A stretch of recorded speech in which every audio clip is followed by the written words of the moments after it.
to the go, go, go, go. 10 yards to the stop, and now we go to that goal line. Don't forget that.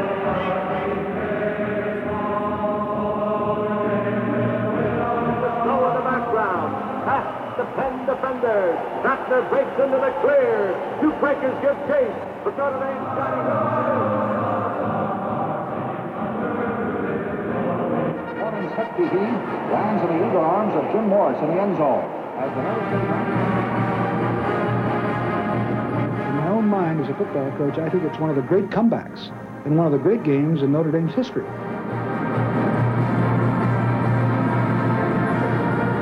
Montana's throwing. And it's in the end zone. Touchdown.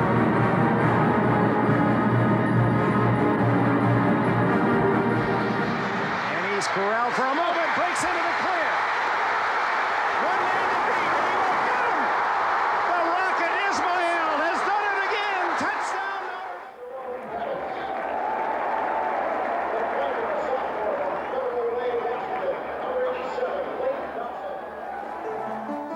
Now 1991, and who might be the next Notre Dame legend? Could it be junior quarterback Rick Meyer or tight end Derek Brown, who will finally emerge from the Rockets' fleeting shadow? Or will this season feature junior linebacker Demetrius DeBose as the focus of the Irish defense?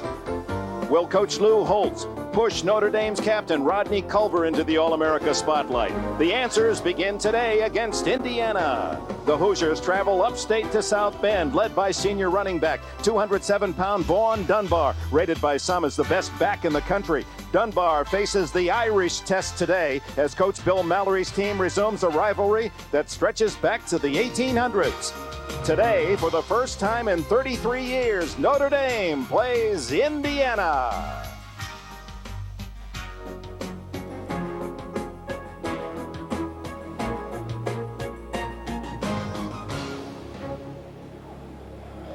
Famed Notre Dame Stadium, built by the immortal Knute Rockne in 1930. It's a beautiful late summer day, temperature in the mid-80s as Notre Dame renews its long intrastate rivalry with the Hoosiers. To high above the 50-yard line here at Notre Dame Stadium. Dick Enberg with Bill Walsh. The feelings, the emotions building as both teams about to enter the stadium out of the locker rooms. You've been there as a head coach at Stanford, as an assistant at Cal and San Jose State. How are the coaches evaluating what they have at this point? Well, everybody's optimistic. Everyone's confident. There's some concerns, but I remember a Stanford, Oklahoma opener, much like Bill Mallory's going through today, because you think you have a chance, but you know you have to get the job done right. And there'll be voids that show up. You'll be disappointed with given players. Others may become legends at some point. A lot of unknowns, Dick. So some of the players in practice, you think, oh, this kid's going to be great, disappoint you. Others really surprise you. How about the emotions? How do you try to use those to your maximum as we see Notre Dame heading down that traditional path, touching the play like a champion today, part of the tradition here? How do you channel those emotions positively today as a head coach? Channel the emotions. That's a good point, because you can almost become hysterical, so fired up, so intense to play well, and usually it shows up in missed tackles, Dick. So both clubs, a lot of younger players, they're going to have to perform well, but tackle well, really to make a game of it. The visitors from Indiana take the field.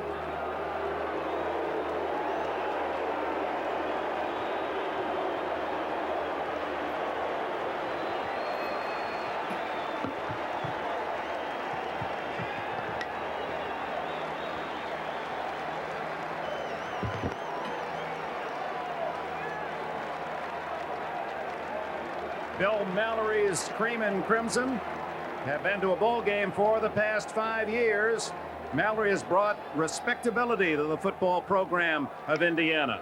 First man who called him when the job was open was Bob Knight, the basketball coach at IU. They're close friends. And now, Notre Dame, 1991. Lou Holtz brings his sixth Irish team on the field.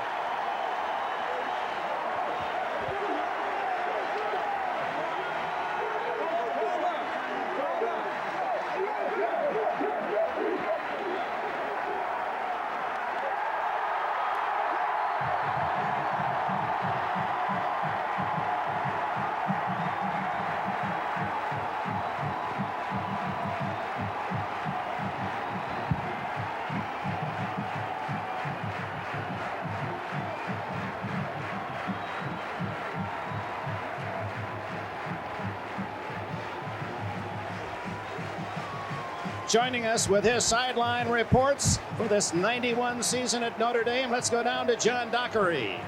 And Dick, I was just wondering what it would be like to be an Indiana Hoosier at this moment. A packed crowd here at Notre Dame Stadium, a hostile crowd.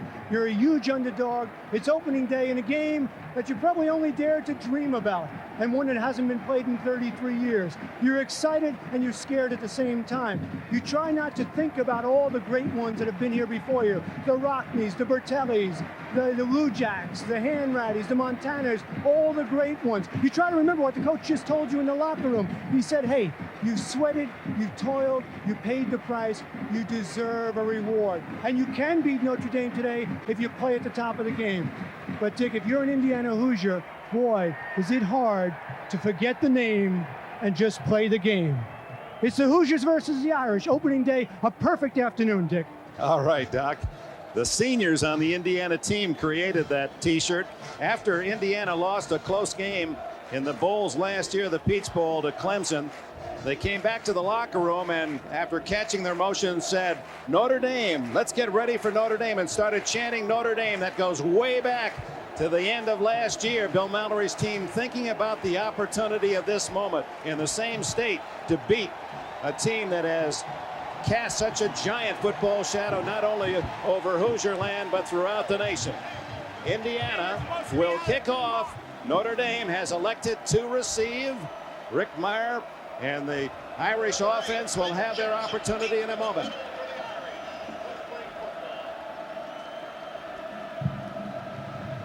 Indiana's won once since 1907. Irish dominating after in the early years, the late 1800s, early 1900s, it was Indiana holding their own. To kick off for Indiana is Scott Bunnell with Clint Johnson, a speedster, replacing Rocket Ismail, the returner. End over end toward the sidelines and out of bounds. Oh, the Hoosiers will be penalized 5 yards and will kick it over.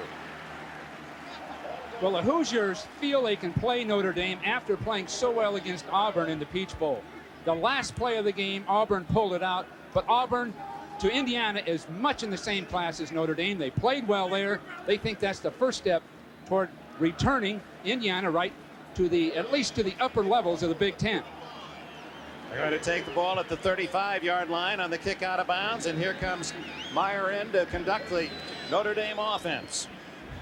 The offense is going to score points as well they did last year. This is a veteran offense with a big offensive line. They don't have the speed of Ismail, but they have talented receivers, and that man in motion, tight end Derek Brown, as good as anyone in college football. The give is to Rodney Culver, and Culver slams out to the 42.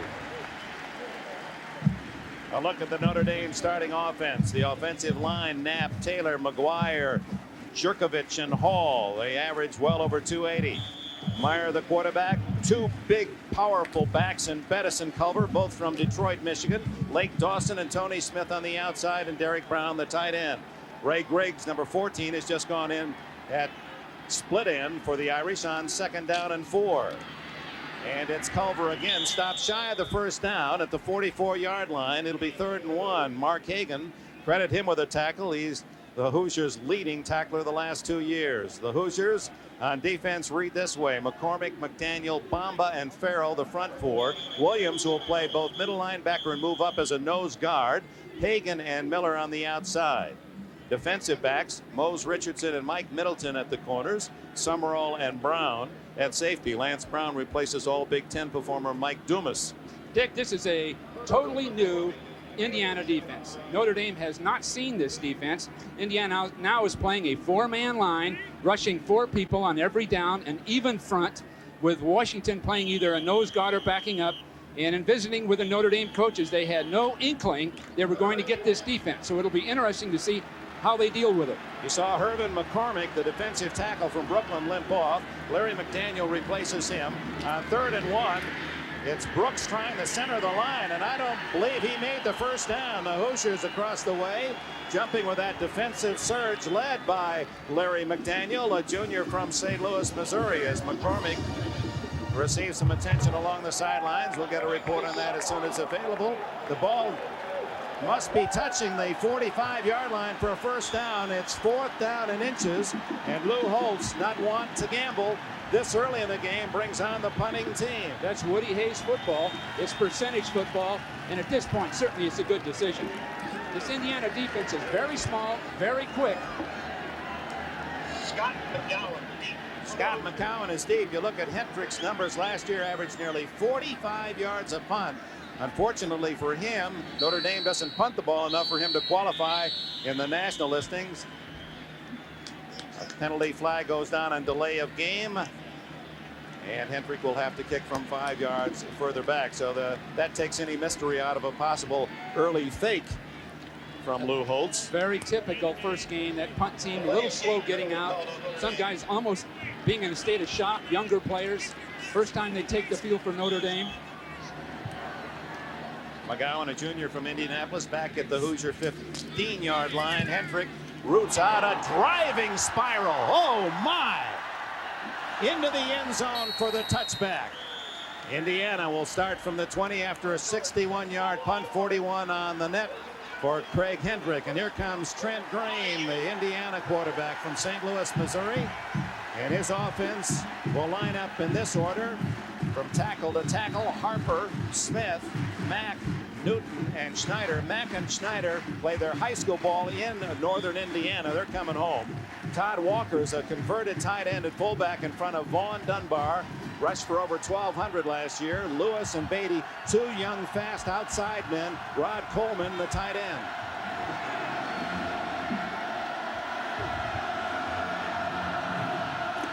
Dunbar's first carry. Jim Flanagan and Demetrius DeBose with a tackle. DeBose 31, and Flanagan, whose dad played for Green Bay, also a linebacker, number 44. Irish defense. Bryant Young Jr., Bryant Eric Jones, very young up front and small. Peterson McDonald on the outside, DeBose and Flanagan inside, with a back four of Smith, Carter, Davis, and Burroughs. That was the Achilles heel of Notre Dame's defense last year. Holtz feels they'll be much stronger this year. Misdirection, Green to throw, wide open, the tight end, and out to the 38-yard line goes Rod Coleman. First down, Indiana. Indiana substituted Eddie Thomas, a third wide receiver. Notre Dame made no adjustment. This will be a problem for Notre Dame. A very static defense. This play fake brings the quarterback outside, and Trent Green has got a tight end totally uncovered. Totally uncovered. So this is where the solution can be. Trent Green throwing opportunistically, and of course Dunbar hammering it in there. Ball spotted at the 37. Green incomplete. Well covered. DeBose in front of Eddie Thomas, the intended receiver.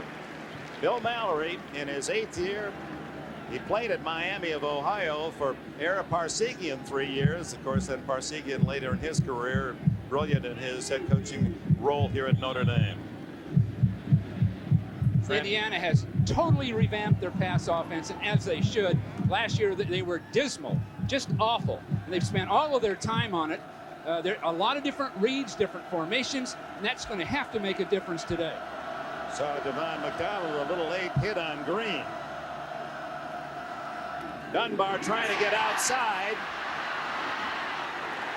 Makes 3 before Flanagan can chase him down. Did most of it on his own. Dunbar started wearing that face shield after being poked in the eye in spring practice. Averaged nearly 5 yards a carry last year, 13 touchdowns rushing. At this point, Dunbar is demonstrating the quickness, the instincts, just a couple of carries. He's really quick, a lot quicker than I thought, Dick. The problem will be these Notre Dame guys are so physical, so physical.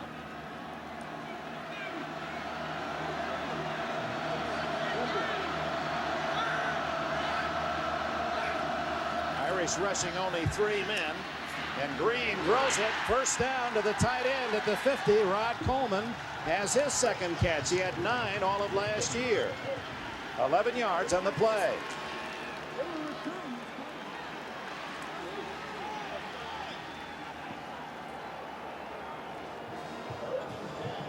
Now that's good pass protection. Notre Dame, again, hasn't practiced against the pass that much. And so the pass protection was there and the timing was there. And Trent Green discussing with us prior to the game up in Bloomington, he wants to throw the ball. And he could very well be a key. Dunbar will be stopped from a sense of dominating a game, but the passing attack can't make a difference. Play action to Dunbar. Green then throws to this side to Coleman. And right there was Tom Carter. A flag is down in the secondary of the Irish.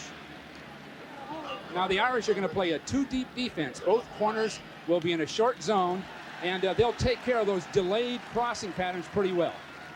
Irvin McCormick, the starting tackle, Indiana injured. Let's go to Doc and get a report. Thank you, Dick. I just talked to trainer Kip Smith, and he told me Irvin McCormick on the sidelines, on the bench here, as you see him, with an ice pack on his knee, wrapped in an ace bandage.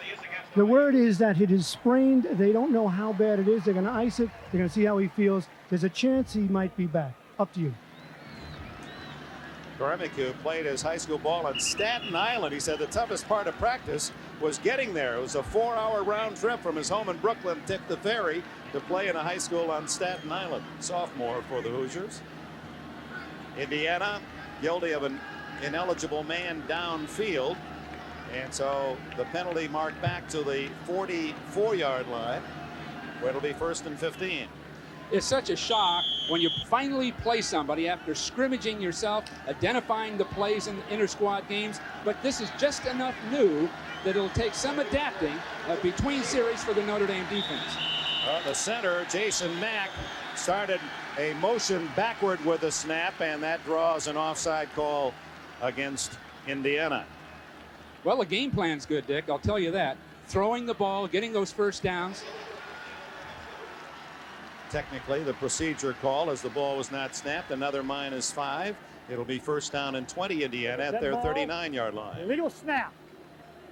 All start. Against the offense. 1st down.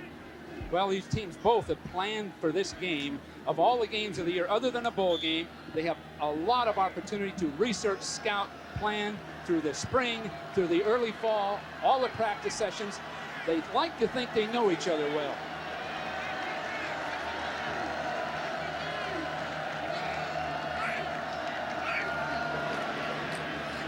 Green protected well over the middle, incomplete. Eddie Thomas, the intended target. DuBose was there for Notre Dame. DuBose was right on top of Thomas. Now Thomas will come in the game as a third receiver, and he will cross over the middle, playing that sort of a slot back spot. Notre Dame will not substitute on defense, regardless of how many receivers you have in the game, regardless of how many. So it'll be linebackers versus receivers on occasion. DuBose calls the defensive signals. He's from Seattle, Washington. Influenced by his mother, said she always wanted me to be a football player. On 2nd and 20. Green on the run, throws too long, and it's right back to Eddie Beatty of Indiana. Oh my, it hit Greg Davis flat in the chest and caroms backward to Beatty, the man that Green overthrew initially. Beatty was wide open, crossing in the middle, but when the ball was thrown, it was thrown late and very high, over the top. By that time, the entire Notre Dame secondary was converging on it. That's just a good break. Trent Green's going to have to be more accurate. He's got guys open. He's going to have to hit them. Luck of the Irish. Bill Mallory will take that one. 3rd and 2 on a 17-yard gain. An unbalanced line. Look for an option play going to the right. Here it comes. And it's Dunbar who has the blocks and the 1st down at the Notre Dame 37-yard line. Well, you called this one, Well, Coach. Notre Dame hadn't seen the unbalanced, and we did happen to visit with the Indiana coaches about it. But on 3rd down or near the goal line, they'll go unbalanced. In the unbalanced line, they'll give an extra blocker to one side or the other, and then run the option. Very well done. Dunbar picking up 4 tough yards, almost 5 on the carry. Ball at the Irish 36. First quarter, 9.5 minutes remaining. Indiana's first possession. Dunbar, misdirection, has a hole. And he's to the Notre Dame 30, a gain of 6 more. Devon McDonald makes the tackle. Indiana has 2 top-flight offensive linemen, Troy Newton and Randy Schneider, right guard, right tackle. One pull, Newton trapped, Schneider pulled and led through the play. There's the trap, there's the lead through the play by Schneider, and there Dunbar just splits both blockers. Beautifully done. Now Notre Dame sees that play. They have it themselves. They just didn't play it very well. 10th play of this opening drive by Indiana after the punt in the end zone by Hentrich. Started back at the 20. They're now at the Irish 30. On 2nd and 4, Dunbar runs into a host of Irish tacklers. Anthony Peterson, Devon McDonald, the two outside backers pinching in. No room at all. Nowhere to go. Now that's where it would really be good if you had an audible. Notre Dame loaded up on defense into that weak side with a 4-3 defense, bringing a linebacker, nowhere to run. Brings up 3rd down, a loss of a yard on the play. 3rd and 5.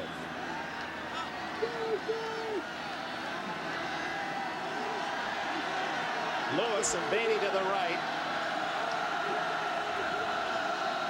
And Thomas, so a triple right formation. And Trent Green to throw. His receiver fell, got up, but Lewis then could not leap high enough to make the catch. All of Green's throws have been high. Now, it could be the crown on the field, Dick. I don't understand, because everything appears accurate, but is sailing over people's head.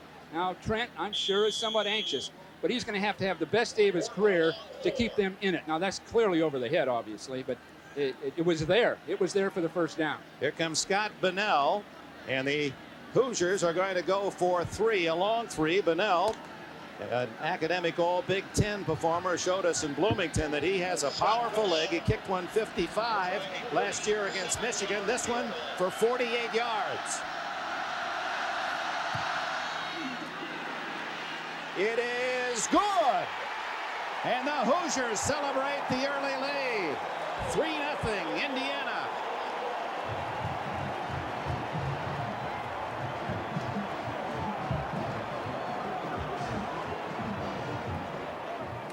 So Indiana marches 12 plays deep enough into Irish territory to nail a 48-yard field goal by Scott Bunnell, aided on that drive by an incredible ricochet pass off Davis of Notre Dame right into the arms of Eddie Beatty, who was the intended target on the play. Bunnell will kick it off. Clint Johnson, a sophomore from Alamance Springs, Florida, waits inside the 5. Hoosiers again kick it to the right sidelines. Johnson at the 10. Flags are down. And Johnson finally bumped out of bounds at the 15. Mike Middleton, a starting cornerback, finally got him to the turf. Now let's check the yellow flag. Well, that was a tough return all the way across the field. How could he get that kind of blocking? Wasn't going to be there.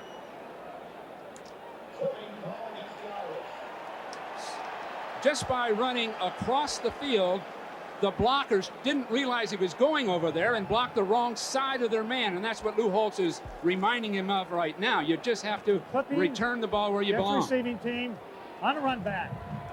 It'll be half the distance to the penalty or to the goal penalty. First down. That takes the ball deep into Notre Dame territory to the 7-yard line. Referee is Tom Thammert from the Big East today. It's a combined officiating crew, half from the Big East, half from the Big Ten. I will see the adjustments that were made while the Notre Dame people were on the sideline, because they're seeing a new defense and, in a sense, a new offense. And this is the big fullback, Jerome Bettis, 247 pounds. A human bowling ball from Detroit McKenzie High School out to the 15-yard line. Averaged over 7 yards a carry last year. He won't do that this year.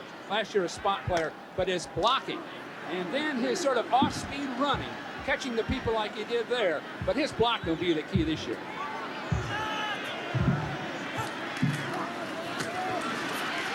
Culver and Matt Bamba, 99, meets him up high, and with plenty of support, it's a short gain for Culver. Brings up 3rd down and about 1.5 yards for the Irish. At this point, the Hoosiers have to feel pretty darn good. They stopped the Irish on the first drive. They drove with the ball, and now they're at least slowing them up.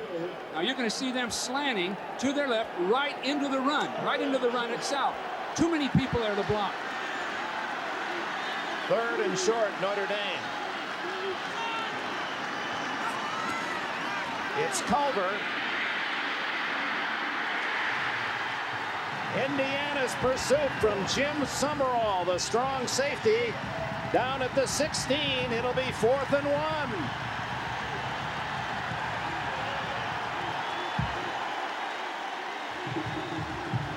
Summerall, both safeties are attacking those outside plays, sitting deep and going for them. Nobody to block Summerall, and his speed is just good enough to take on someone like Culver.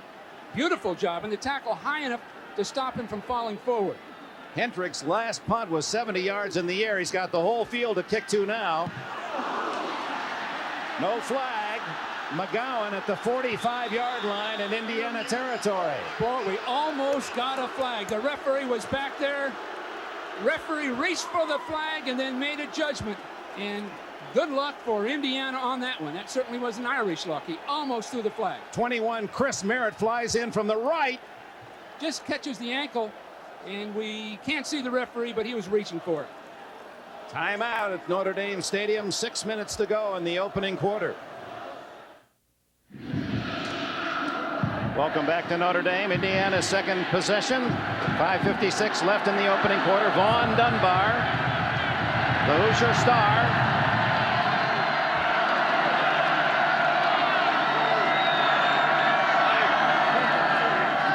Fake to Dunbar. And Green intercepted. Demetrius DeBose. Green to beat. DeBose. Touchdown Notre Dame.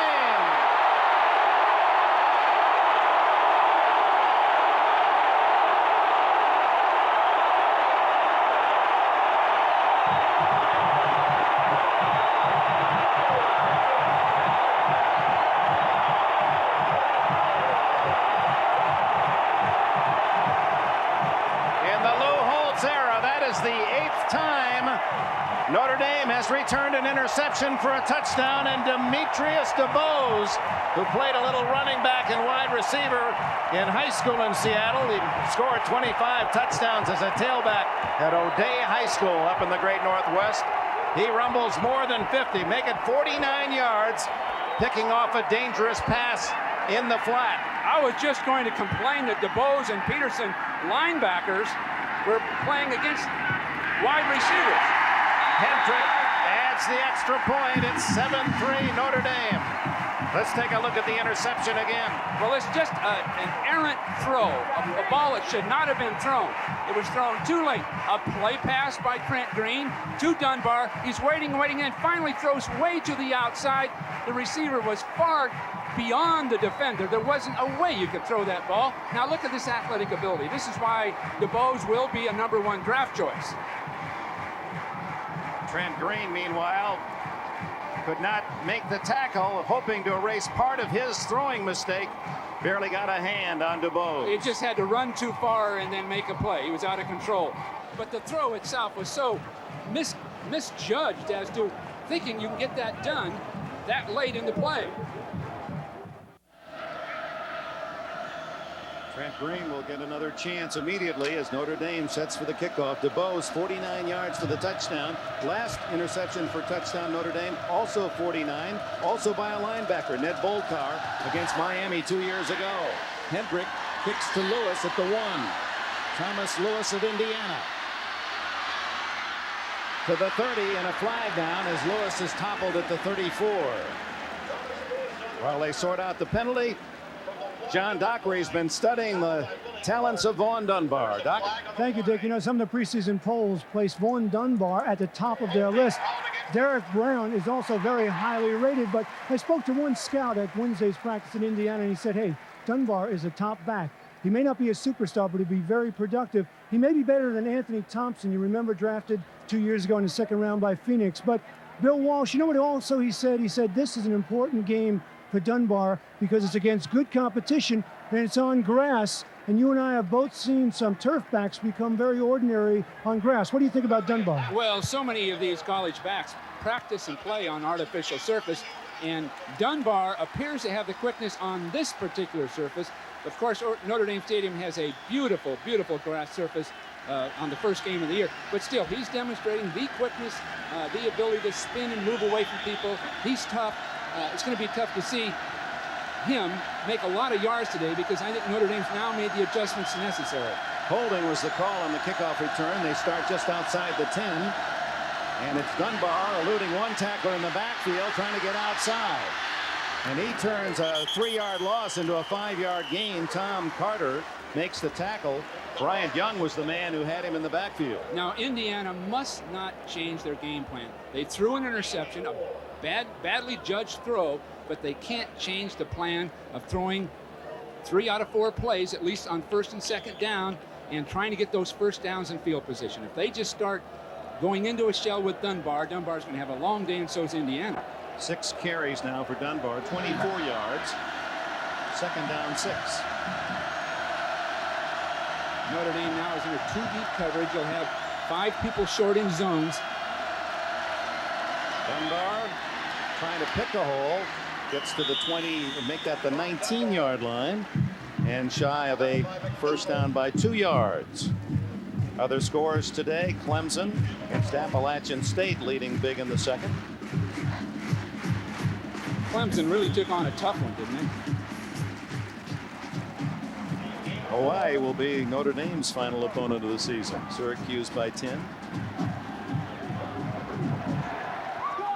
Indiana now with its 16th play. Notre Dame has only 6 offensive plays, but the one big interception for a touchdown by DuBose.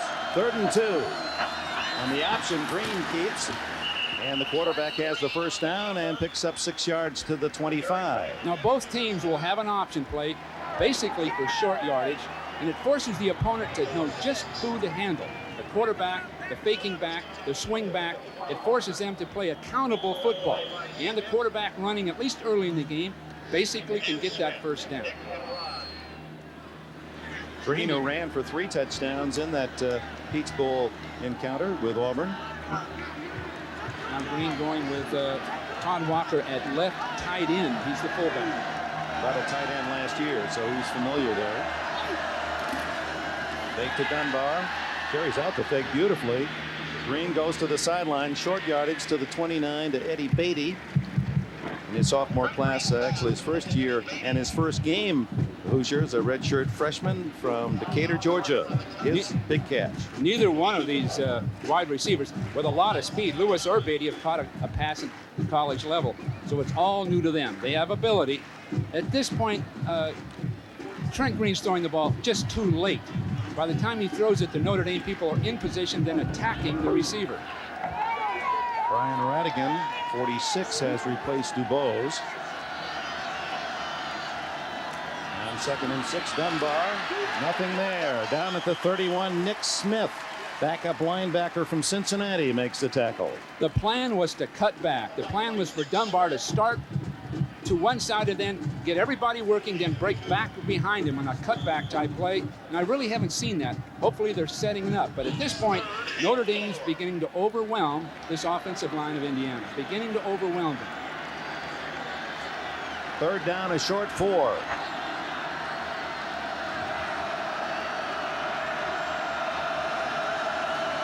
The play fake.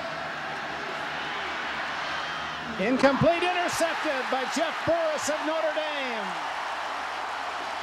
And again, the pass by Green was high. Now that one was right through Todd Walker's hand. The fullback playing tight end, a former tight end, a routine catch right through his hands. Now maybe he's nervous, maybe the pressure's there, but these are the kind of miscues that typically Notre Dame will force playing at home. People become unraveled. Irish take over at the 38-yard line. Bill Mallory, that play right in front of him. Yeah, that can be a little bit disconcerting. Wow. Myers' first pass, and open is Smith. Tony Smith to the Indiana 24. First down. The first down for the Irish today. A 14-yard play. Blake Dawson, wide receiver, was wide open for a touchdown. And Rick Meyer took, I think, sort of the easy way out, throwing his first ball. But Dawson was wide open. They'll come back with that later. going with 2 tight ends, Derek Brown and Irv Smith. 56-year-old Bill Mallory. A couple of interceptions against the Hoosiers in this opening quarter. 7-3 Notre Dame. It's to the big fullback Bettis, and he draws an Indiana crowd led by Matt Bamba, number 99. Bamba, that's a familiar name, and those of you who follow Indiana basketball, when you see those courtside shots of Bobby Knight, the blonde-haired gentleman next to Knight in most of those pictures is his dad, Brad Bamba, who's the team physician for the Indiana basketball team and was an outstanding Indiana football player in the mid-50s. His son Matt, a walk-on at IU. Notre Dame spreading people across the wide field. To give on a delay to Bettis, who gets only to the 20-yard line, as Troy Mason, number 5, in there early for the Hoosiers. Well, at this point, I would assume they'll throw. And Rick Meyer in practice sessions has been as impressive as you can be as a college quarterback. He appears to have everything. And one of the long line of great Irish quarterbacks, this guy, if he completes his career at Notre Dame, I think will be ranked right with him. And that's not off last year. Last year was a little disappointing for everybody. That's Dawson in motion. Smith on that side. Meyer, good protection. Into the end zone. Almost intercepted. Mike Middleton, 13. Tried to one-hand it. Tony Smith was the man curling deep in the end zone. Thrown just a little bit late. And he didn't account for the safety from the far side of the field. Finally seeing the fake and then beginning to move in the direction of the throw. And he intersects it. Just barely gets to it. We have a wide open receiver. He thought he had it. He thought he had it. Meyer, a junior from nearby Goshen, Indiana. It will be a field goal attempt by Hentrich of 38 yards. Jim Sexton to hold. Plenty of distance, but the hook no good. He hooks it left. The goalpost this year 5 yards more narrow instead of the collegiate width of some 23 feet plus of years past. This year they're the same width as the NFL posts, 18 and a half, and hooking left was Hentrich, so it remains 7-3. Well, that would have been good last year by the margin it missed, but more importantly, Hentrich's been practicing with NFL goalposts throughout his entire career at Notre Dame, so he's practicing with a narrow goalpost. So the Hoosiers using their defense hold and will take over at the 21-yard line. As you look at other scores on this first full Saturday of college action. Michigan playing Boston College, and of course Notre Dame will be at Ann Arbor next Saturday afternoon. Well, now as a Hoosier coach, Bill Mallory and his staff almost pleading with their guys, just calm down and execute, because the plays have been there. They've developed properly. People have been open. Holes have been there, but they've been just too anxious. And unless they calm down now at this point, and Notre Dame, I'm afraid, is just going to wear them down physically, just take them out of it physically.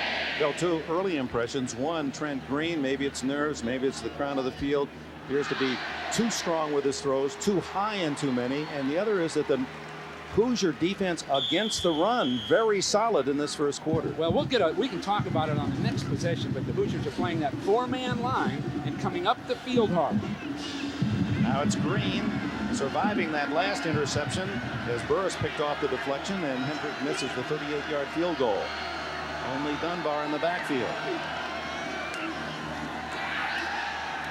Over the middle and wide open, the tight end, and it's Coleman with his 3rd catch and a first down at the Notre Dame 38-yard line, or the Indiana 38, 18 yards on the play. Jim Flanagan, who's played well against the run, jumped on that play fake and left his zone and left that tight end position to cross the field.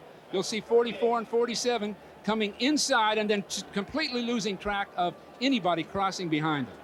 Now Notre Dame is tackling downfield. Now that's very good, solid shots.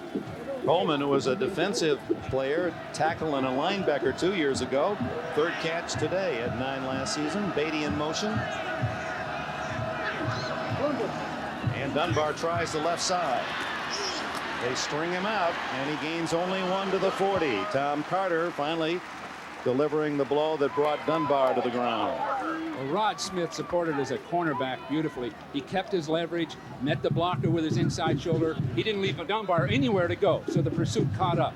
Now, they're really sound fundamental football by Notre Dame at this point. Final seconds of the opening quarter.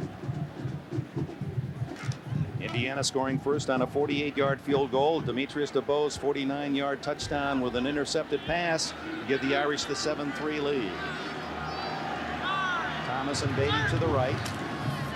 On second and long, Dunbar breaking tackles and using that free hand has a first down at midfield. There was the cutback. He started right, hesitated a little bit, and then broke in behind using Mack and Smith, his left guard and center, to do the blocking for him. So he broke back between people. The other thing that was really impressive, his pads were low. Now you see him get his pads down underneath people and get that extra yardage. That's a beautiful job. Good balance to get the extra 3 yards. Ball just into Notre Dame territory. As you look at the Fort Wayne product, Vaughn Dunbar, who played 2 years of JC ball at Northeastern Oklahoma A&M, where he was a JC All-American. 9 seconds left in the quarter. Green on, baby. Fake to Dunbar. Wide open again, the tight end. And once again, it's Coleman. 4 catches in this first quarter. Another first down, Indiana. And that is the end of the opening quarter at Notre Dame. After 15 minutes, the Hoosiers, at least to themselves, have shown they belong on this field. Indiana trails the Irish 7-3. Notre Dame's going to have to make some adjustments because the Indiana is getting people open. Now you'll see Coleman, the tight end, block. You'll see Peterson pursue a fake over here. Then out comes Coleman, and out comes the quarterback. No one there. So Notre Dame's going to have to account for misdirection passing. First down as we start the second quarter. Dunbar putting on the brakes. Look at the moves. And finally pushed forward at the 31-yard line. A gain of nearly 8. Let's go back to that tight end play.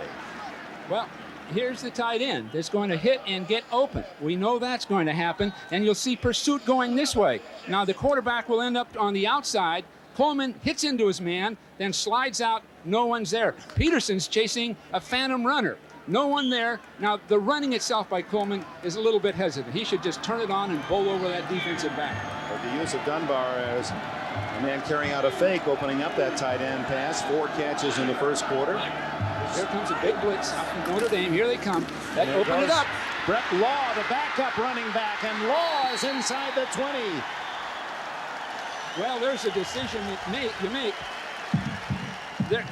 A decision that you'll make. You decide to go after somebody once and stop them for a big play. You're going to see a blitz here coming right through the inside, and that's just where the ball carrier is going to break. See, the linebacker now is gone. He's up the field trying to penetrate to stop those play passes. So if Indiana continues to mix it up, get Dunbar the ball or Law, and then, of course, the play pass, which has been very effective thus far. That was Law's first carry as a Hoosier, a redshirt freshman, and he's still in there and has another hole at the 10, and Law still on his feet. First and goal, Indiana at the 4-yard line. Law's been watching Dunbar, and he knows just where to go with the ball. That's the cutback that they wanted and they planned for. Cutting all the way back behind everybody. You see him start this way and bending way back across the field, and Notre Dame, again, being so anxious, is over pursuing. Law, who went to a small school, Sheridan, Indiana High School. They were 2 times a small school state champion. Scored 66 touchdowns as a senior rushing. And he rips off a 15 and then a 12-yarder. His first 2 carries as a Hoosier. First and goal, Indiana. Now it gets tough. Down here. Green on a keeper. Lunging, touchdown.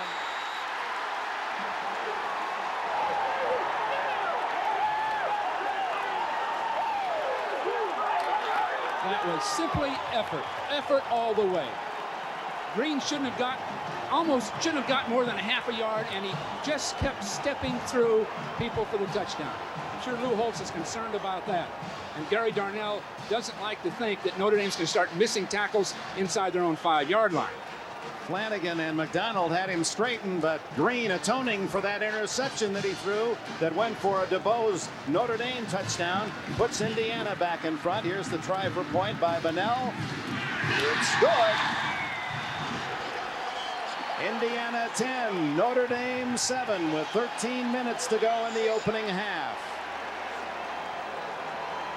And Bill Mallory rooted for Green right to that final stripe.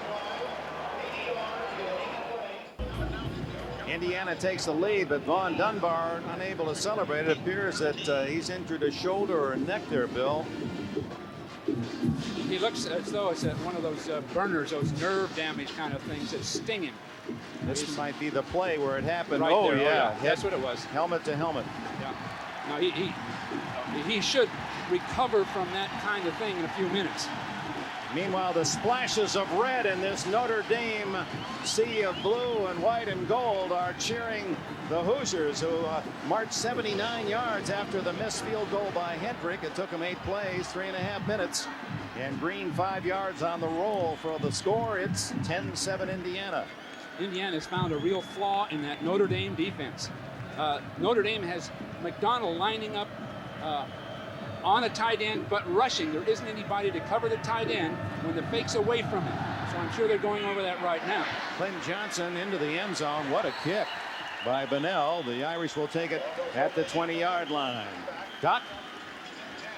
Talk to Vaughn Dunbar quickly. You see him there behind me, and he's walking around. What he said is he got a stinger in that left shoulder, but he's fine. He'll be back in the game. A little tired, a little hot. It is hot down here, about 85 degrees, some humidity, but he said he's fine, just a stinger.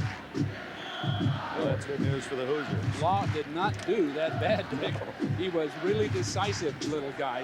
5'10", 185 pounds. Oh, Rick Meyer dealing from behind again. And it's Culver. And the big fullback has a gain of 17 before the Hoosiers. Lance Brown can haul him down. We see the adjustment. They trapped that middle of that defensive line with McCormick and McDaniel over the guards. And this is Notre Dame's first major adjustment. You see the trap across on McDaniel, and there's a big hole right up the middle. Williams, who's playing middle linebacker, didn't read it quickly enough. So when they get in that even defense, look for that trap right up the middle. Culver out. This is Tony Brooks, the senior, trying to twist away from the Hoosier surge. A tough yard at best as Paul Williams, number 29, the first to get to Brooks, who played his high school ball in Tulsa, Oklahoma. Rushed for over almost 700 yards in '88. Then, because of a suspension, went to Holy Cross Junior College in '89. Came back last year. And Lou Holtz feels that Brooks is ready to have a banner senior year. That four-man line with Beauchamp and Farrell outside, coming up the field hard. Meyer to Derek Brown, the big tight end, steps out of bounds at the 47. That'll be close to a first down. Brown's first catch of the year. The pressure was there, but Meyer had all the poise he needed. That crossing tight end against the four-man line is going to be there. It's a nice job of faking. You see the pressure coming from the outside, but Culver does a fine job of pass protection. Now that's the kind of running you want to see out of a tight end. He got that shoulder down and just took his guy on. Just shy of the first down, third and about a foot. Both Griggs and Dawson to the left. Brown, the tight end, on the right side. Culver now at fullback. The quick toss to Lake Dawson. And Dawson, who has excellent moves, picks up the first down at the Indiana 46. Well, Dawson was in against Summerall, a safety man. They just weren't even accounting for a possible throw. Look at the big hole right in front of him. He just had 15 yards before he would be confronted with anyone, and then it was a safety. A big safety trying to cover a wide receiver. And they're that far away, you can't even hear the footsteps, can you? Dawson with 6 catches as a freshman last year. Here's Brooks. Inside the 40-yard line, a gain of almost 7 before Larry McDaniel make the stop. Jurkovic and Hall, right guard, right tackle, pulled, trapped, led through. Beautiful job. And Lindsey Knapp, the left tackle, knocked Farrell right off the ball. So this is the kind of thing Notre Dame needs. I believe the pulling guard, the trapping, and getting the guard and tackle through the offside hole is where they're going to take Indiana apart. Notre Dame sends 2 wideouts way to the right, then brings Dawson in motion. Meyer, incomplete, intended for Dawson at the 37 of Indiana. That'll bring up 3rd down and 4. We're at Notre Dame Stadium. This is Dick Enberg with Bill Walsh, John Dockery. 11:19 left in the half, and the Hoosiers lead 10-7. I'm sure that Lou Holtz wishes he'd run on that play, but I think if Meyer were given a chance and threw 25, 30 times a game, especially against this defense, he could have a big, big day. Griggs to the left. Gerald to the right. Here comes the blitz. And it's Brooks. Breaking tackles, 1st down, and had he stayed on his feet, might have gone all the way. Bamba was the man who had him short of the 1st down, but Brooks just ripped away. Miller and Hagan both blitzed on the guard tackle gaps. There was no one left to stop the play. No linebacker was there. So once you see that tackle broken, you're looking at defensive backs trying to make the stop. Both teams been burnt by trying to blitz and get pressure on. And I'm sure both defensive coordinators are keeping track of it. 1st down at the IU 31. Now it's Culver back in the tailback. And his 225-pound charge gets Notre Dame another 1st down. Now that's Rodney Culver. That's a combination of quickness and strength. The quickness to avoid everybody. Then when he took people on, he just bowled them back. Beautiful job. Both teams are now cutting back against that 4-man line. You see the cutback all the way outside. Now watch as he turns up the field. He just lowers the hat. There's an extra 6 yards after he was hit. 6 extra yards on running. 9th play of the drive. Meyer on the roll. Oh, Culver, touchdown!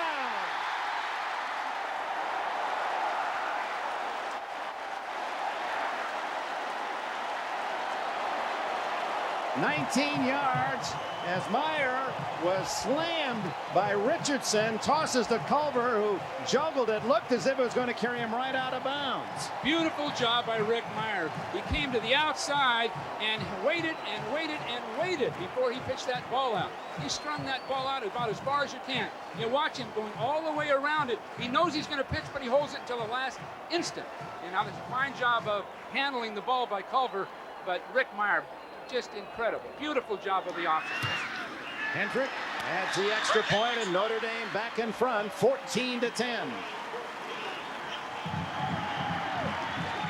Hagan is going to get blocked right here. Oh, great job by Culver of cutting a man down. That was Bettis, and then Bettis Culver. yeah.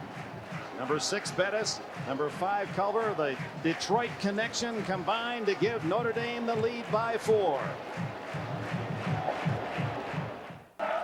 Excellent run, but even a better catch of that lateral pass. He had to reach back one-handed for Culver on that 19-yard touchdown. Hentrich spins it to the other end, and Dunbar at the 10 finally. And is brought down at the 20-yard line. Trent Green takes the field, aiming to get the Hoosiers back in front, and his aims are longer than that. Right, John? Certainly are, Dick. Sometimes you can tell a lot about an athlete by peeking into his private space. And I did that this week in Trent Green's locker. I don't know if you can read that headline. Indiana wins 19-14, Rose Bowl bound. That's 1967. And those are the kinds of aspirations that Trent Green has. Hey, they said they've gone from being very bad to being mediocre at 6-5-1 last year. And now they want to take it to the next level and play with the elite. And today is certainly an opportunity to prove they can play with the elite. Back to you guys. And Green and the Hoosiers start at the 20, trailing 14-10. It's Dunbar back in the game, and he has 5, maybe 6. Yeah, that 67 team will stir memories from Indiana fans. Eisenbarger and Gonzo and company. They were the Cinderella team of John Pond in 67. Upset their way on to the Rose Bowl as tri-champions, the only Indiana team to go to Pasadena. Indiana has a reverse, and I'm waiting for them to use it because at this point it's there. For how many yards, I don't know. That'll depend on the Notre Dame safeties reacting to it, but it's there at the line of scrimmage. 2nd down, 4.5.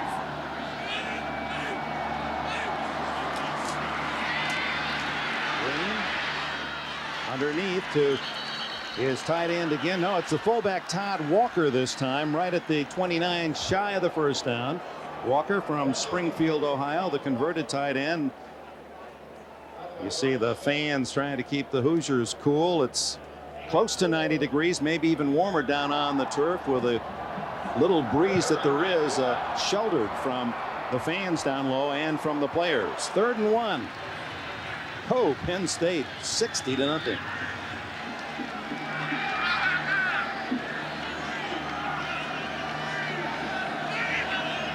On 3rd and 1, Dunbar, 35. And as he cuts back, he's caught from behind at the 43. Tom Carter. And oh, Dunbar, you could see he was ready to motor long distance. Well, he's Wilbert Montgomery, the former Philadelphia Eagle. Exactly the same thing. Right at the line of scrimmage, he stops and makes 2 people miss. 2 people that were partially being blocked. But there's that quickness apparently these pro scouts see. And it's there, no question about it. He makes people miss in the line of scrimmage. He's up to 66 yards in this first half, Dunbar. NFL Combine, of all the seniors in the nation coming into the season, rated him the #1 pro prospect at all positions. On first down, Green. Deep down the middle, complete to Thomas, and he has a first down at the Irish 33. Eddie Thomas. The Irish are simply not getting near the passer. Green is not called a classic quarterback, but he's getting all the time he needs, and the coverage down the field. This is why people are really concerned about Notre Dame defense. This is sort of a continuation of the problems they had last year. Not enough downfield defenders and not enough pressure on the passer, yet with a good, solid group of athletes. They just have to find the formula.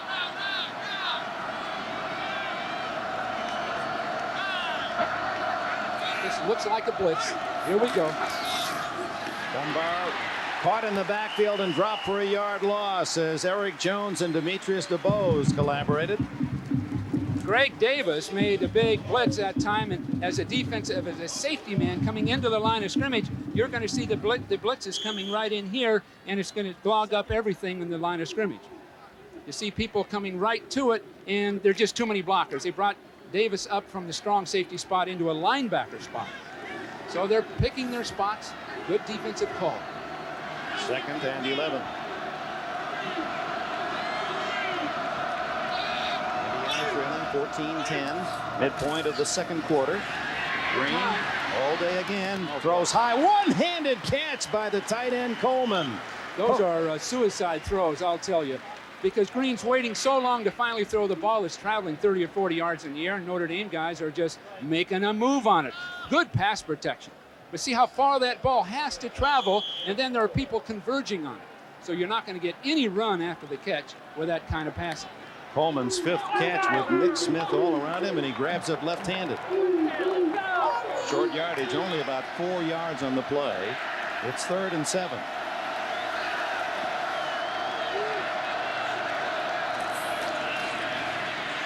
Good protection, going deep and open is Beatty. That's Lewis, touchdown! Thomas Lewis, Indiana takes the lead. 1 yard line, Dick. It looked as though he got in, and I guess the knee hit. But again, wide open, a running pattern into the corner. Notre Dame people just not responding to the ball. Burris should have been there. Now there was plenty of time to throw it. And then the corner pattern up the field, and you'll see no one between the receiver and the quarterback. And Burris, a safety man assigned to be over there, just didn't respond. No touchdown, but Lewis can celebrate 1st and goal at the 1 for Indiana. Walker and Dunbar behind Green. It's Dunbar. No signal yet, and they're going to mark it just outside the goal line as Greg Davis from a safety position. 26, plug the hole. Now, typically, you'd have your flanker in close because you'll see Davis from the top of the screen unblocked. And that typically is the man that makes the stops on the goal line, somebody coming outside and then down the line of scrimmage. The way you deal with it, a close flanker to stop that penetration. In fact, we saw it last week, so it's not just related to college games. Buffalo Bills failed to do it last week. Thomas, the only flanker, out to the right.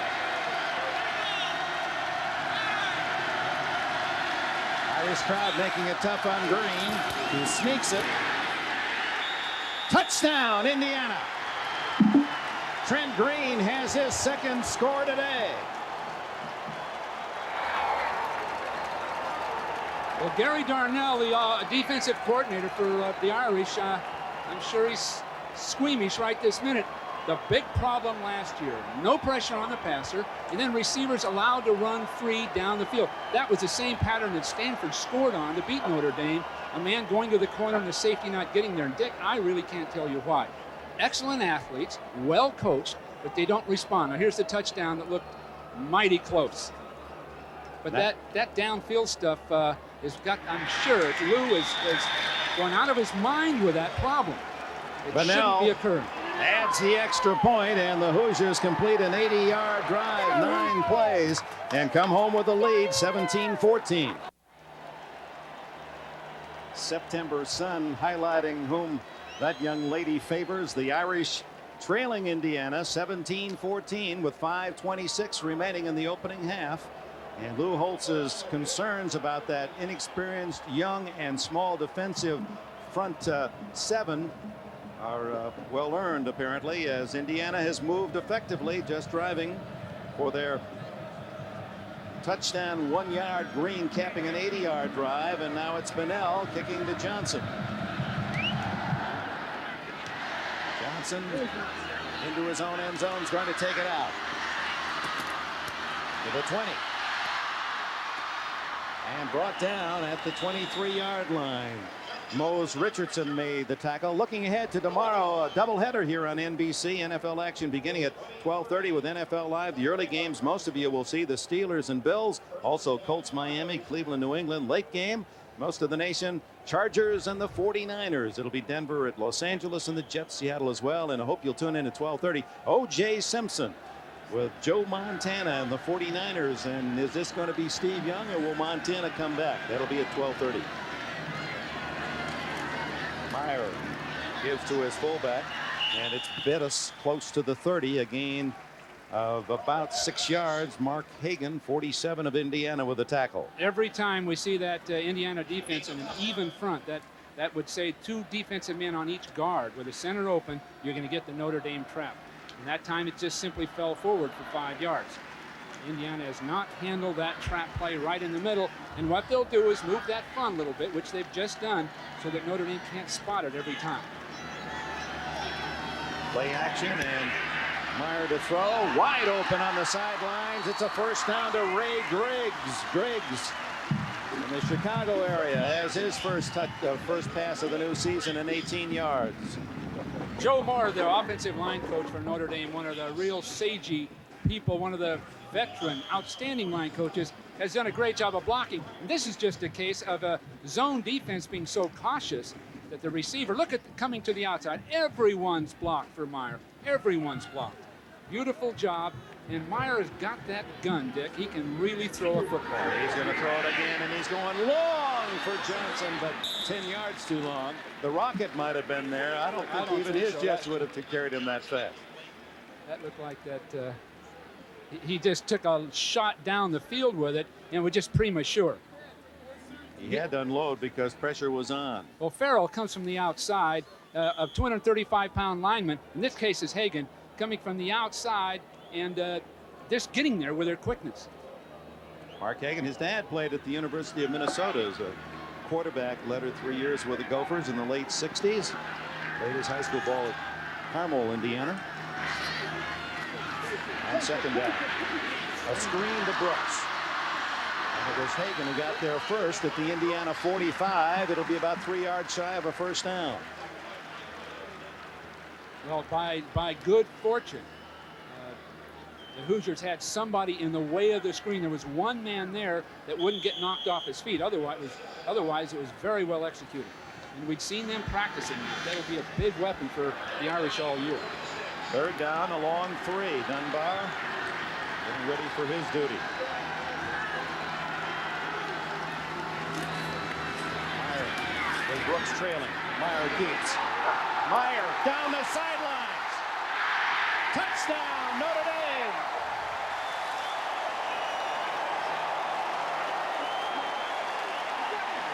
46-yard run by Rick Meyer. The same option play they pitched with Culver on earlier near the goal line. This time Rick looked out there and just kept the ball and kept going. The defender had to go for it. Had to go to the outside for the ball, and you watch him go right by the man who has the pitch man. And it's just, damn, this is good speed. He runs in the 4.5 area, so this is a fine athlete, much like a Joe Montana. Adds the extra point. Rick Meyer, that's his longest run at Notre Dame. 30 yards his previous high. Flag is down. He goes 46 yards untouched on that touchdown along the sidelines. Penalty apparently against Indiana will be marked off on the ensuing kickoff. Okay, now what you're going to see is Meyer coming to the outside with the ball. Now as the play develops, he will keep it rather than pitch it. And this is the critical part. He's got Bettis in front of him, Culver outside. Now just when he's expected to pitch the ball, he runs with it. It's a nice job of blocking on the outside by Jarrell. Yeah, credit that great block to roll out the final Hoosier defender to Adrian Jarrell, a former option quarterback himself in high school. He helps out that quarterback, Rick Meyer, and it's Notre Dame as this one seesaws to 21-17.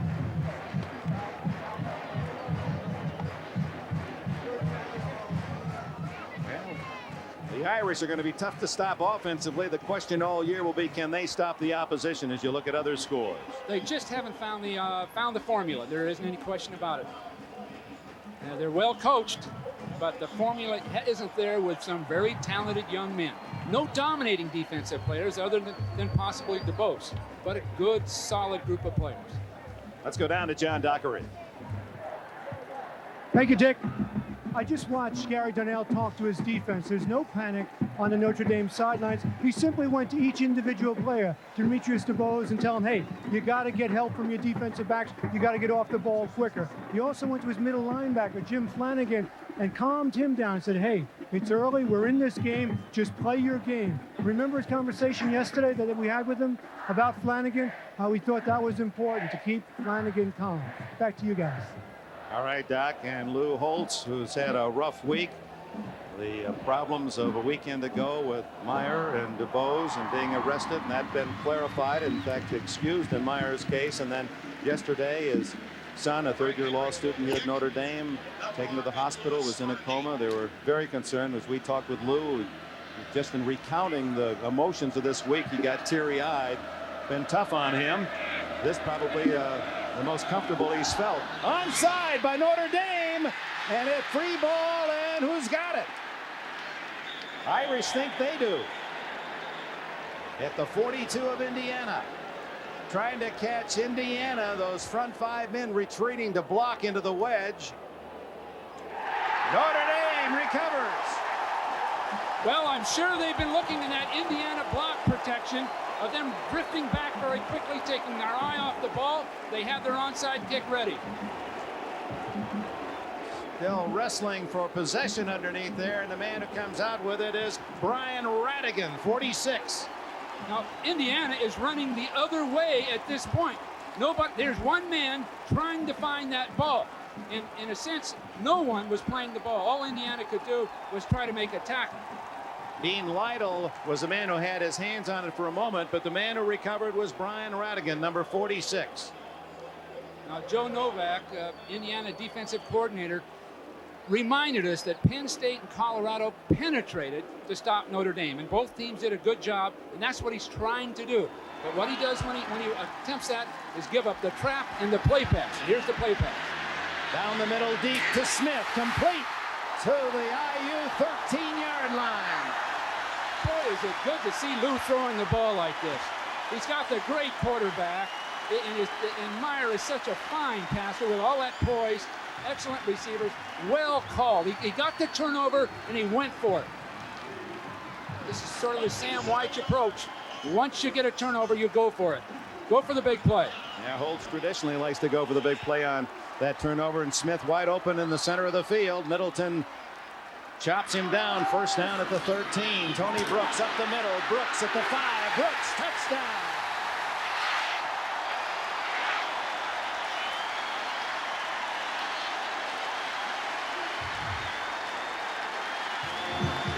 see this again.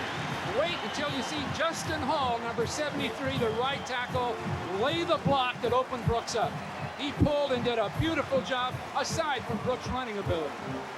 13-yard touchdown for Brooks, and the Irish lead 27-17. This block pulling through the line of scrimmage, and you'll see him come out of that line of scrimmage as a big offensive tackle. There's the block that does it. Now that really takes mobility and quickness, and of course coaching. And that Joe Moore, that offensive line coach, does a great job with these guys. Hentrich adds the extra point, and it's the Irish converting quickly on the recovery of the onside kick to take a 28-17 lead. The last 3 Notre Dame drives, they've scored 3 touchdowns, and they've needed only a total of 16 plays to score 21 points. So the Irish lead 28-17, 1 touchdown on a Demetrius DeBose interception, 47 yards, and another touchdown for Lou Holtz's club on that onside kick.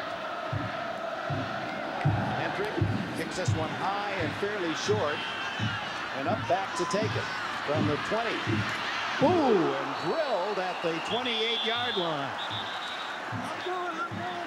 It was Ryan Mahalko, the star of the Notre Dame defense, nailing Cam Bardwell of Indiana. Mahalko from New Hampshire. He's a track man, a javelin star. He's an excellent special teams man. Now this is just good fortune. You'd better protect the ball, which is being done, and there's that big shot. Once that ball enters the blocking pattern from a different angle, those defenders have a great chance to make the big play. That's what you got. From the 29, Green sets up. He's 10 for 15 today, 2 interceptions, but he's rushed for 2 touchdowns. Misdirection, Dunbar. Bounced out of bounds and into the Irish bench, 37-yard line. Now that's the flaw we talked about earlier with Notre Dame. Those places start one way and break back the other way. And again, Newton and Schneider pulling. They did a great job. And on the other side, Sean Harper, a big, powerful guy with potential, not much experience, but did a good job of blocking. So you have to say that the fundamental part of it for Indiana is on target. Familiar sights of Notre Dame football. 2:54 left in the half. Irish 28, Hoosiers 17. On 2nd and 2. Blitz. And Green throwing it high over his intended receiver, but Dunbar was a long way from the ball, and the fans wanted intentionally grounding. Rod Smith, Dick, blitzed. A cornerback blitzed, and they wanted to throw a screen to this side of the field. Green wanted to work way over to the other side, pull everyone over there after the fake, then throw back to Dunbar. But he had a corner blitz. Boy, Smith like a shot. Throwing it away at that point. Just got to get rid of the ball, which he did. Here comes that unbalanced line to the right. Typically, they're going to run an option play over there. Notre Dame a little confused. Look at them, trying to get each other lined up. All wrong at this point. 3rd down and 2. Green keeps it and has the first down across the 40-yard line. Well, McDonald was late. He was late getting there, but did he get the job done once he got there? Troy Ridgely, 99, also in on the pop. A senior, 263-pounder, the most experienced of those down linemen, with George Williams ineligible to play this year. They're counting on the 300 pounds and the veteran style of Williams, who would have been a preseason All-America, but he will not play for Lou Holtz this year, a decision made by the university. 2:28 remaining in the first half. The Hoosiers trying to keep the ball, hope they can get another score before halftime. Green complete to the Notre Dame 47-yard line to Eddie Beatty, and the redshirt freshman shows good hands again. Burris and Smith make the tackle. Not a very pretty pass. I think that went in over end, but again, an open man. Rod Smith in his zone defense is just giving a lot of room, and Flanagan couldn't get there in his zone. So they're a big hole in that zone defense, but more importantly, not enough people getting off the blockers to get to the passer. They're getting hung up on those offensive linemen. So Green just, there's no pressure on the man. Unblocked. He eludes and then throws incomplete. Dean Lytle, a freshman, Check that, sophomore was in on Green, and the fans thought again that Green threw it away unnecessarily. That looked like a big mix-up, a total mix-up in the blocking pattern by Indiana. There's a route. Now, I think what we do is have someone stumble and run right into it. I don't think there was a play on the ball there. So it's an accidental contact, and the officials are informed to let it go. But a flag is down. Oh, he down. does throw it. Well, okay. And they're going to rule it ineligible man downfield against Indiana and ignore the contact downfield by the Notre Dame defender. Ineligible receiver downfield against the offense. Repeat, first down. Penalty is refused. Sorry, second down. They refuse the penalty. The ball's in the air now. Could he have caught it? Well, he's down. Who knows? It looked like it would have, as a lot of them have been doing, sailing over everybody's head. So the Irish want that down box to roll around. 1:48 left in the half. 2nd and 10, Indiana. 3 wide receivers for the Hoosiers. Green protected well. Flag down, complete to Beatty. And Beatty is to the Irish 38-yard line. I think we have a holding by, my guess is Todd Smith, the left guard, because he just turned and tackled Bryant. Just turned and tackled him. Well, it's critical now for Indiana to at least take all the time off the clock. They don't want Notre Dame to get that ball back. A lot of little things going wrong here, giving field position, but don't give it back to the Irish. Against the offensive team. It's a 10-yard penalty. It will be enforced from the spot of the foul. Repeat, second down. This winds up as much more than a 10-yard penalty because it incurred in the Indiana backfield and takes it all the way back to the Hoosier 38-yard line as you look at the penalty totals for this first half. Now that brings up second down and about 26, so it amounts to a 16-yard penalty. Just get 8 or 10 of it back at this point. Don't think it has to be a 26-yard pass. Just 8 or 10 of it back.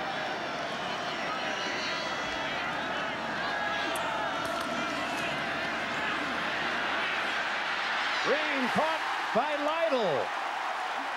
Make that Oliver Gibson, 56. A sophomore from Romeoville, Illinois. Caught him around the ankles, and timeout called by the Irish with 1:03 remaining in this first half. No, it's Indiana going to exercise the timeout. Well, what we're going to get is a pass rush from the outside that virtually is untouched. And Green is just going to wait too long. The back will miss. Now his man will get up and make the tackle. So Lytle is knocked to the ground by Dunbar and gets up and still makes the tackle, which would say Lytle did a great job of intensity and staying with it. But on the other hand, Green was taking far too long to throw that ball. Far too long. Well, let's get them straight. Lytle's 55 and Gibson 56. It was Gibson, Bill, who made the play, and he's quite an athlete. He was one of those Notre Damers after the Orange Bowl last year that joined Digger Phelps' basketball team. He helped out in the hardwoods as well. At halftime, we'll update you on all the scores around the country. Highlights from Gail Gardner in New York. Ahmad Rashad is with us along the sidelines here at Notre Dame. It's the sesquicentennial celebration beginning now at Notre Dame, the 150th year. The university first opened in 1842. John Tyler was the president, and Pope Gregory the 16th was in the Vatican. Father Edward Soren, along with 7 brothers, 4 of them Irish, founded Notre Dame. And then they would play their first football game in 1887 against Michigan, and would win their first football game in 1888 against Chicago of Harvard, or Harvard of Chicago, one of those two. And Goshen is on the schedule. They'll play a little tougher schedule now. A little tougher. Indiana deep in the hole, 3rd and 34. Now you just don't want calamity at this point. No calamity. Green goes long, a wobbly pass for grabs, and it's intercepted by Carter at the Notre Dame 29. Obviously, that's not what you want. At that point, you just don't go for it. You just run time off the clock. Just run time off the clock. Now, Green had to go to his left to throw a ball, which is really tough. we lose sight of him, but he's coming left and having to throw to with his right arm. Now the ball is just up in the air wobbling, and a play is made on it. Two guys have a chance for it. So there's the ball. You can see that is not a pretty thing to see. But on the other hand, Green was asked to run to his left and then throw with his right arm, which is very difficult. Now 55 seconds left in the half, and the Irish and Meyer go for more. Forced to run the ball and eats it at the 33-yard line. Matt Bamba trailing the play, makes the tackle, the clock running. Now we've seen him numerous times practicing this drill. They have set series of plays. Get the timeout on the first down to move the chains. Meyer, plenty of time, and no one over here except for Lake Dawson, who was already out of bounds. That stops the clock with 29 seconds left in the half. Mike Middleton, the cornerback, pushed Dawson out of bounds very smoothly before the ball was thrown. Very nice defensive play. Rick Meyer wanted to throw in a seam between Middleton and Brown, and it was very well done by Middleton. Yeah, the Irish have done something they were unable to accomplish all last year. The much maligned pass defense of Notre Dame did not intercept 3 passes in a game. They have 3 in the first half today. Irish with 34 yards of offense in the first quarter and over 200 yards here in the second quarter, leading 28-17. The screen, and it's wide open. It's Bettis, the big fullback. Boom to the 50 and out of bounds at the Indiana 49-yard line. Mark Hagan finally made the tackle. 20 seconds left in the half. Boy, that Bettis. Did you see Jurkovic? I want to get that correct. No, Jurkovic. Okay. Pulling down the field on a screen pass from the right guard position. He's going to get down the field and throw a beautiful block right out in front. Look at this nice movement, cutting his guy down, cutting his feet out from under him. Now, there is a first-round draft choice, if I've ever seen one. Hoosiers looking for the pass with 20 seconds left in the half, and Meyer will accommodate. Gets away from 3 men. Somebody must be open. Now he unloads in the middle of the field to Smith. Caught at the Indiana 15 with 7 seconds left, and a flag is down. He might have been beyond the line of scrimmage or one of his linemen. But what poise. What a difference between Rick Meyer this year and a year ago. Even watching the Orange Bowl practices, this guy has really come along. It's against Notre Dame, the preliminary signal, an ineligible man downfield. That would figure all that time, a lineman slipping. And they may have assumed he was going to run with the ball at one point. So they started to block An eligible downfield. receiver against the offense. An eligible receiver ran downfield and turned around and came back. Repeat, first down. Caught him coming back home. Just like a good parent should, I guess. Now, Peter Voss, the quarterback coach, has done a marvelous job with Meyer. And just Meyer's matured physically. I think that's the #1 factor. But look at the poise this man has compared to a year ago. It's just dramatically improved. That's why you have to think there's greatness there. Now, again, he'll pull off, look downfield. Now, look at the touch on this throw, right over the top of defenders. And he can take a chance on an interception there because time's running out in the half. Only 3 seconds left. That would have put him in field goal range. A nice thing was written about Meyer that with his weights, he can bench 320 pounds. That his uniform size is getting bigger. It is bigger this year, but his helmet size is the same. No question. He is a calm, relaxed, mature appearing kind of a guy. He has a presence about him. He calms people. I'd like to remind you, as we cover the Notre Dame home schedule this year, our second date will be 2 weeks from today when Notre Dame will host rival Michigan State. I guess on the Notre Dame schedule, at least for the opposition, everyone is a rival. It's a big game, and the Spartans and George Pearls will be here at Notre Dame Stadium to seek revenge for last year's disappointing loss when Lou Holtz pulled some of his magic and the Irish beat the Spartans. That's 2 weeks from today, 1 o'clock Eastern time.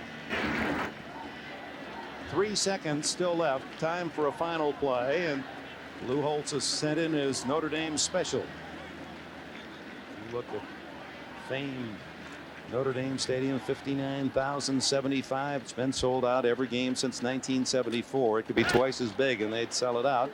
And down the line, maybe in a few years, some seats will be added. Well, you'd assume the Hail Mary type pass would be thrown down the sideline. Now they have practiced a screen pass off to the right here. Tony Smith, Lake Dawson, and Ray Griggs all to the left. And they throw left. Incomplete to Dawson. He would have been out of bounds anyway. And that is, well, only 1 second. That can't be, can it? Can you have a 1 second play? Wait a minute. Wow. Now 1 second off of that. Now I can't believe it. Oh, they had reset the clock to 5 seconds from the 3 earlier. That's what happened. Oh, I can see now him throwing that deep out pattern, because before you'd know it'd be basically useless unless the tackle was broken or something. But now they'll have to go down the field. That would have been just to set up a long field goal. Now the final play, 2 seconds. And they give it to Culver. Say, go get him through that broken defense of Indiana playing for the pass. But the Hoosiers read it well. John Miller makes the tackle. The end of a high-scoring first half. John Dockery down with Lou Holtz. Thank you, Dick. And we're just walking off the field with Lou. A strange first half. The offense, some big plays, but kind of inconsistent. Well, they're a good football team. We haven't played as well as what we liked on offense, but I don't think you can complain. It's a half a game. Defensively, we're having some trouble adjusting to certain things, but we just have to go into halftime and regroup. Some defensive lapses? Well, they give scholarships over there too, and they play well. It's what we talked about yesterday. We are human. Okay, thanks, Coach. All right, Gail Gardner, back to you in New York now. All right, John, thank you very much. Coming up, we will have scores and some early highlights from around college football. We'll also talk with Florida State coach Bobby Bowden, whose top-ranked Seminoles may finally capture the national title that has eluded Bowden in his 16 years at Tallahassee. And Ahmad will rejoin us for a visit with former Notre Dame quarterback Terry Hanratty. We'll get to that right after these messages.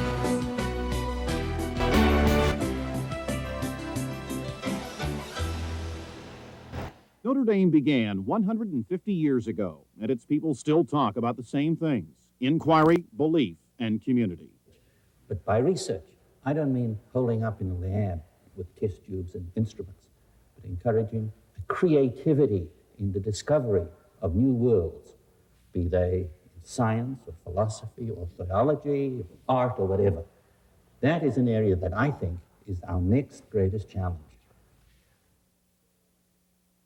There you have it, the Indiana Hoosier Band. Now, if you were with us in pregame, you heard some legendary names like Gip, but we also have a man joining us who is a legend in his own right, maybe from a different area, Terry Hanratty. Terry, thanks for being here with us. I'm a lot younger than George Gipp, though. I mean, sometimes I don't look like it. Yeah, but you're a legend in your own right anyway. You know what? In talking about being a quarterback here at Notre Dame, there's pressure of being a quarterback anywhere, but here I think it's even a little bit greater. Well, Matt, I think that's really a given. I think that's one of the big factors that brings quarterbacks to Notre Dame, because you're going to play a wonderful schedule, and you know that every team you're going to play is going to be at the top of their game. So I think it's a more incentive, and I think you really learn to deal with the pressure. How much pressure is on a guy like Rick Meyer that comes in here with the legendary names that have played quarterback before him? Well, I think there's pressure, but I think Rick is the kind of guy that can handle it, and I think he really uses it as a stepping stone. I think it's more of a challenge to, to beat some of the records that some of the old-timers that have been here. What about as a player? How do you see him? Well, I see him as a wonderful quarterback. I would like to see Lou open up the offense a little more and give Rick the opportunity to throw the ball. And I think if he can incorporate Rick Meyer throwing to Derek Brown, I think Notre Dame would be almost unstoppable on offense. I could sit here and pretend like it isn't hot, but it's hot, man. Now, tell me, it's got to be hot for you, too. You have 2 daughters here at Notre Dame and 1 daughter in Indiana. Have you been, moving around from side to side during the course of the game? Well, I'm not going to be retiring, that's for sure, with those 3 tuitions. But my oldest daughter is at Notre Dame Kelly, and my daughter Becky is a junior here. And then I have a daughter, her twin sister, who's a junior at Indiana. So we keep the 2 incorporated. Plus, I have my fiance with me here, Kelly Donahue. So it's a wonderful weekend. A lot of great memories for you. I know coming up we have the Michigan State game. If you could think back of maybe the biggest memory when you were playing here, what would it be? I think the Michigan State game really has to go down, because I think it was we won a national championship that year. And I still say 25 years later, it's amazing the impact that's had on so many people's lives, where they come up to me, it seems like monthly, no matter where I am in the country. I know exactly where I was when that game was played. And I think those 2 teams were on the field. If you look who went on to the pros, who went on to the Hall of Fame, there are a lot of players. All right, you know, we're going to have you back with Bubba Smith at halftime during that game. So that'll be more memories. Every time I hear Bubba's name, my shoulder starts to hurt from the separation. All right, now, thanks for joining us, Ben. Let's go down to John Dockery, who's with Bill Mallory. Thank you, Ahmad. Coach, you started off well. You got ahead, and then some things happened. Well, defensively, we broke down on a couple plays there, and we've got to get it corrected. You know, we've got to keep them contained defensively, and if we do, then we're in the ball game. That's real key to the second half. Important thing is we come out here, and by golly, we get after them the second half with this good, hard, get-after football. What kind of specific adjustments did you make? Well, we went over some things there. We got to deal with their option because they gave us problems on that. They got two big plays here with Meyer, and we've certainly got to shut that down. Went over some other things there, so we've just got to come out and be sounder the second half. Thank you, Coach Bill Mallory. Okay, back up to you, Dick and Bill. All right, Doc, and let's go right to that option sequence with Rick Meyer one time tossing to Culver for a touchdown, then the next time he keeps it for a touchdown of his own. Rick is such a beautiful athlete, and this demonstrates a different Rick Meyer than a year ago. The poise on this play, keeping the ball, keeping alert, knowing that option's there just at the last second, pitching it out. Now, it's a nice catch of the option, but I like the movement by Meyer, aside from the passing. And Meyer, who also showed his great arm during the course of the first half, this time he'll catch Indiana looking for the pitch. Well, he shows speed, he shows poise, coming around the outside. Now Bettis does a beautiful job of blocking. What a block. Now this is just going to be pure speed, reading the blockers, and then sprinting. So Rick Myers brings to the game a great passing arm, a lot of poise, and great athletic ability. A Roger Staubach, in my opinion. Now, Indiana on the other side had the ball 6 times in the first half, and they didn't punt. They had 3 touchdowns, and they were intercepted 3 times. And Vaughn Dunbar led all rushers in the first half. He had over 70 yards, and a lot of them were tough yards. Obviously, Notre Dame keying on him. These are tough yards. Now look at the balance. Arm on the ground. Look at the determination. A fierce competitor. And he has a lot of the tools you need to be a good NFL back. Well, that was 10 yards, earning all of those. Notre Dame, with its famed fight song, Lou Holtz and the Irish ready to take the field. They'll kick off in the second half, just moments away. Notre Dame seemingly unstoppable on offense, and that was predictable. They moved the ball very well against most all opponents last year, and that veteran offensive line is going to open big holes and protect Meyer well. And here they come, and the Irish fans salute their heroes as we're ready for the second half.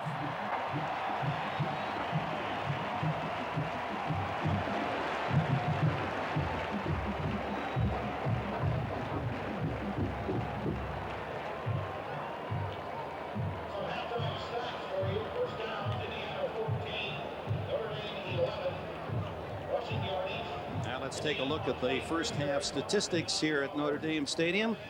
And as you can see, the total yards almost even. IU 256 yards. In fact, Culver's short run at the end of the first half gave the Irish the lead by 4 yards. The key in the game, 3 turnovers, all pass interceptions. Trent Green picked off on those 3 occasions, once by Demetrius DeBose, the Irish linebacker, who rambled 49 yards for the first Notre Dame touchdown. That's the difference then. Green has countered with a couple of rushing scores of his own, one from 5 yards, some tough running on an option, and the other on a 1-yard sneak. 11 for 19, but 3 of those falling in enemy hands. Well, the Notre Dame defense of a year ago had the same exact problem. A lot of intensity, a lot of talent in a sense, some of it inexperienced, but a lot of everything there. But the bottom line, they can't stop the forward pass at this moment. Now, maybe the adjustments in the second half will do it. Maybe as the season progresses, that will improve. But this isn't going to lead the Irish to a national championship is equal to a world's championship. It's not going to lead them there unless they can deal with that. The Irish will kick to Indiana to open the second half, and deploy deep for Bill Mallory's Hoosiers. Thomas Lewis on the near side, and Vaughn Dunbar on the far side is Craig Hentrich ready to kick it off. Right down the middle, Dunbar moves up to the 3. Behind the wedge to the 20. to the 30 as he kicks out of the tackle, and he's to the 39-yard line before Rod Smith can wrestle him down. Good return by Vaughn Dunbar. Hoosiers start from their own 39. Now that single play would arouse the NFL scouts. That single play, he showed explosion, quickness, determination, and excellent instincts. Now you'll see him come up the field using his blocking, but he sees something and he takes it. Now look at the knee action up in the air. Now look at him put that pad down and take people back 5 yards. There's everything you need there in the ultimate NFL back. Maybe his size will be a limitation, but otherwise the guy is a prospect. 6 feet tall, 207 pounds. He gets the call on the first down at the 40, out to the 46-yard line before Greg Davis can come up from the strong safety to make the tackle. A gain of about 7 for Dunbar, who's at 80 yards for the day. He came off the blocks of Todd Smith and Sean Harper on the backside, starting right, breaking left, and those people sustaining their blocks very, very nicely. This was the plan. Now we've seen it begin to evolve in the second quarter and this early in the third quarter. See if they can keep it up. At Northeastern Oklahoma A&M, he had a chance to meet Barry Sanders, he told us, and has followed Sanders' career. Now great with the Lions. Dunbar would like to emulate him in not only his on-the-field manner, but off the field. Quite a guy is Sanders. He's meeting Dunbar, good-looking, looks you in the eye, and a loyal guy. He could have gone a lot of places out of junior college, but he had promised Mallory after JC he'd go to Indiana, and he followed on that word. Excellent choice. They're using him. He's getting all the playing time, all the notoriety, the success, and a great education. Ball in Notre Dame territory as Bill Mallory's club picks up a first down off the opening kickoff of this second half. Lewis right, Beatty left. Nice Good fake. play action. Nice fake. All the time in the world to go to Lewis, and it's over the top, interference on Carter. Now Carter was going for the ball, Dick. He was going for the big interception, not playing into the receiver in any way. Now from our vantage point, it looked like an excellent defensive play. He's going to go over the top. Now he's not attempting to work into that receiver. He's just going for the ball. Flag goes down, and with it the 15-yard penalty on interference and the automatic first down. Defensive pass interference. 15-yard penalty, previous spot, automatic first down. That takes us inside the Notre Dame 35. Well faked. Now that's well coached and well faked. The pass itself most likely was a little bit late. Green's been late throwing the ball most of the day. That'll be cleared up as the season progresses, but well done. Carter from St. Petersburg, Florida, thought he'd made a good play. So did the fans. No, they're going to have to get at least 3 out of this drive to stay in the game. It's hot out there. Notre Dame has more depth. Indiana's going to have to score when they get their opportunities. This has to be one of them. Out of a triple right formation, Green throws underneath to Lewis. Good running by Lewis. And he's to the 21-yard line. It looked like he was in deep trouble. It looked like the pass was going to be another problem. But Lewis cut back behind everybody. Now he's given a lot of room in the zone defense as he breaks into the flat. The Notre Dame people feel they can come up on the ball when it's caught. But now he completely fools people by cutting all the way back through the pursuit. Both Greg Davis and DeBose unable to get to him initially. Pete Bursich, number 47, finally in on the tackle of Lewis.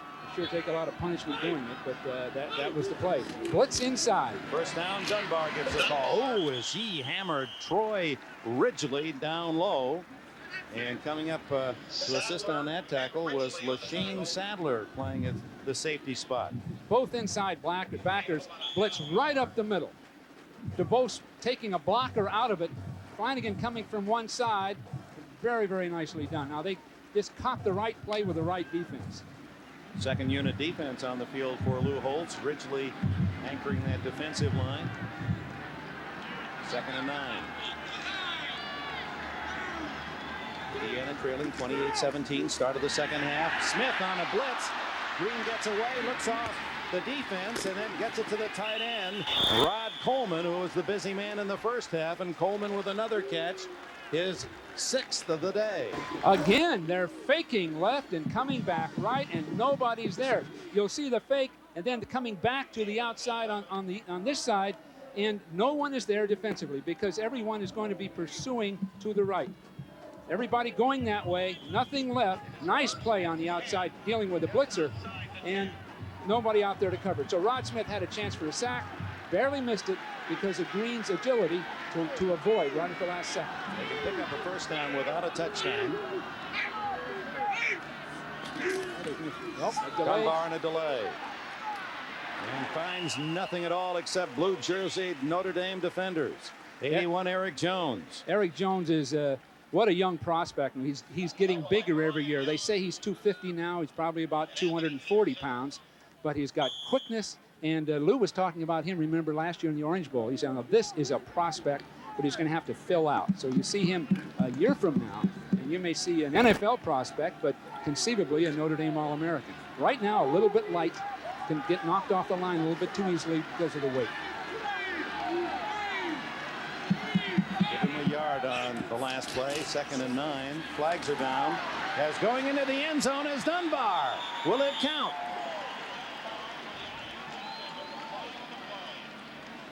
Flag dropped early at the line of scrimmage.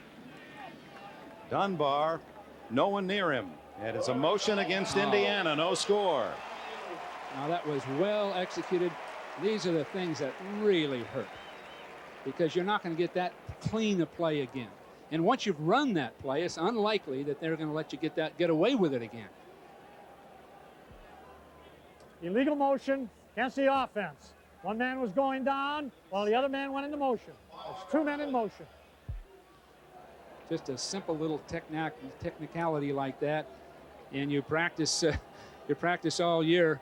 Now we're going to see people moving. There's a man going down on our left side as a man in motion moves. So the problem was right out here, and just that little movement. Two men cannot be moving at once. Hairline call, but it costs the Hoosiers a touchdown for the moment. Now 2nd down and 14. There's Jones.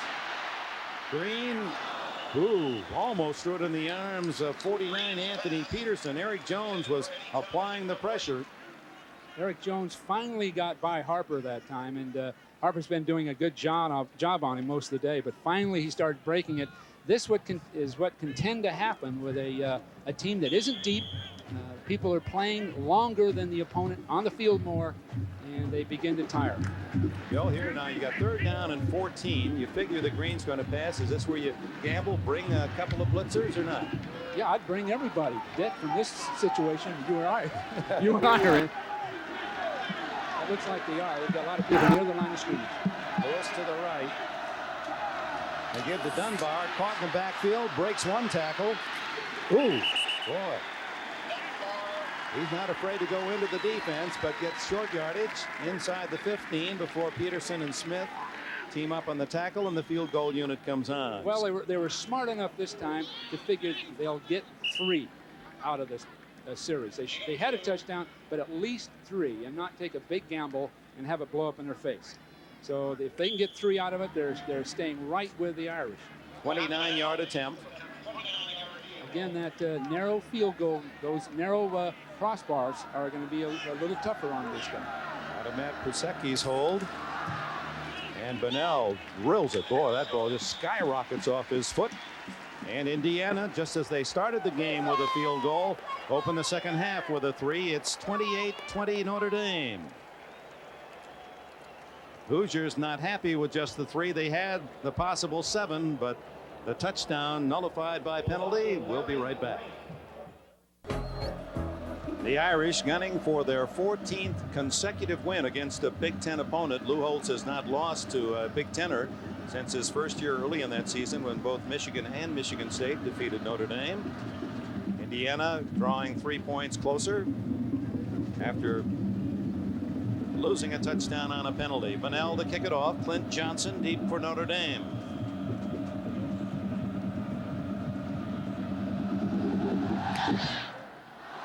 Aims it toward the sidelines again. Johnson at the 6. Lots of speed. Breaks some tackles and crosses the 30-yard line before a trio of cream and crimson tacklers can drop him. Troy Mason, number 5, a key tackler. Meyer comes on, and an interested viewer is with John Dockery. And Dick, you see the button there, number 3, Ken and Karen Myers' favorite Notre Dame quarterback. Karen, let me start with you. This week has been kind of a disruptive one. What's it been like for Rick and the family in terms of police incidents? It's been really difficult. I felt like it was probably an all-time low for a while for Rick because he thought he was doing everything right, and then they said no, that he wasn't, until it got proven differently. So it's been a stress on all of us, but now it's over, and we're grateful for that. Ken, what about its effect on his performance, and what about his performance today? Rick has always maintained a level keel, and I think that he's playing very much within himself, and I didn't think this would bother him. His personality is such that he's got a job to do out here on the grass, and he's focused in on what his responsibility is, and I think he's had a real good first half and hope he has a better second half. I would agree with you. Okay, Dick. All right, thanks to the Myers. Both parents attended Eastern Michigan. Ken was a baseball player there and then a highly successful coach at Goshen, Indiana, and left when Rick entered high school, decided it wasn't the right time to be the head coach. So let somebody else handle this promising star who grew up a Michigan fan. Thought he would play for Michigan. Jim Harbaugh is his role model. Was a Lion fan and a Michigan fan. And Michigan is underway now. Boston College, no score early in that one. And Washington Stanford about to start as well. The give is to Rodney Culver, hitting the backfield for no gain or loss is Greg Farrell, who led the Hoosiers last year and tackles behind the line of scrimmage. Makes another one here. Initial hit made by Greg Farrell. You know, Greg Farrell was thought that Rick was coming to Indiana. He was a guy that toured Rick around Indiana every time he visited when Rick went to the quarterback camps. So Greg was a little disappointed, but at least he gets a chance to play against him. Graham College update. Syracuse a winner today.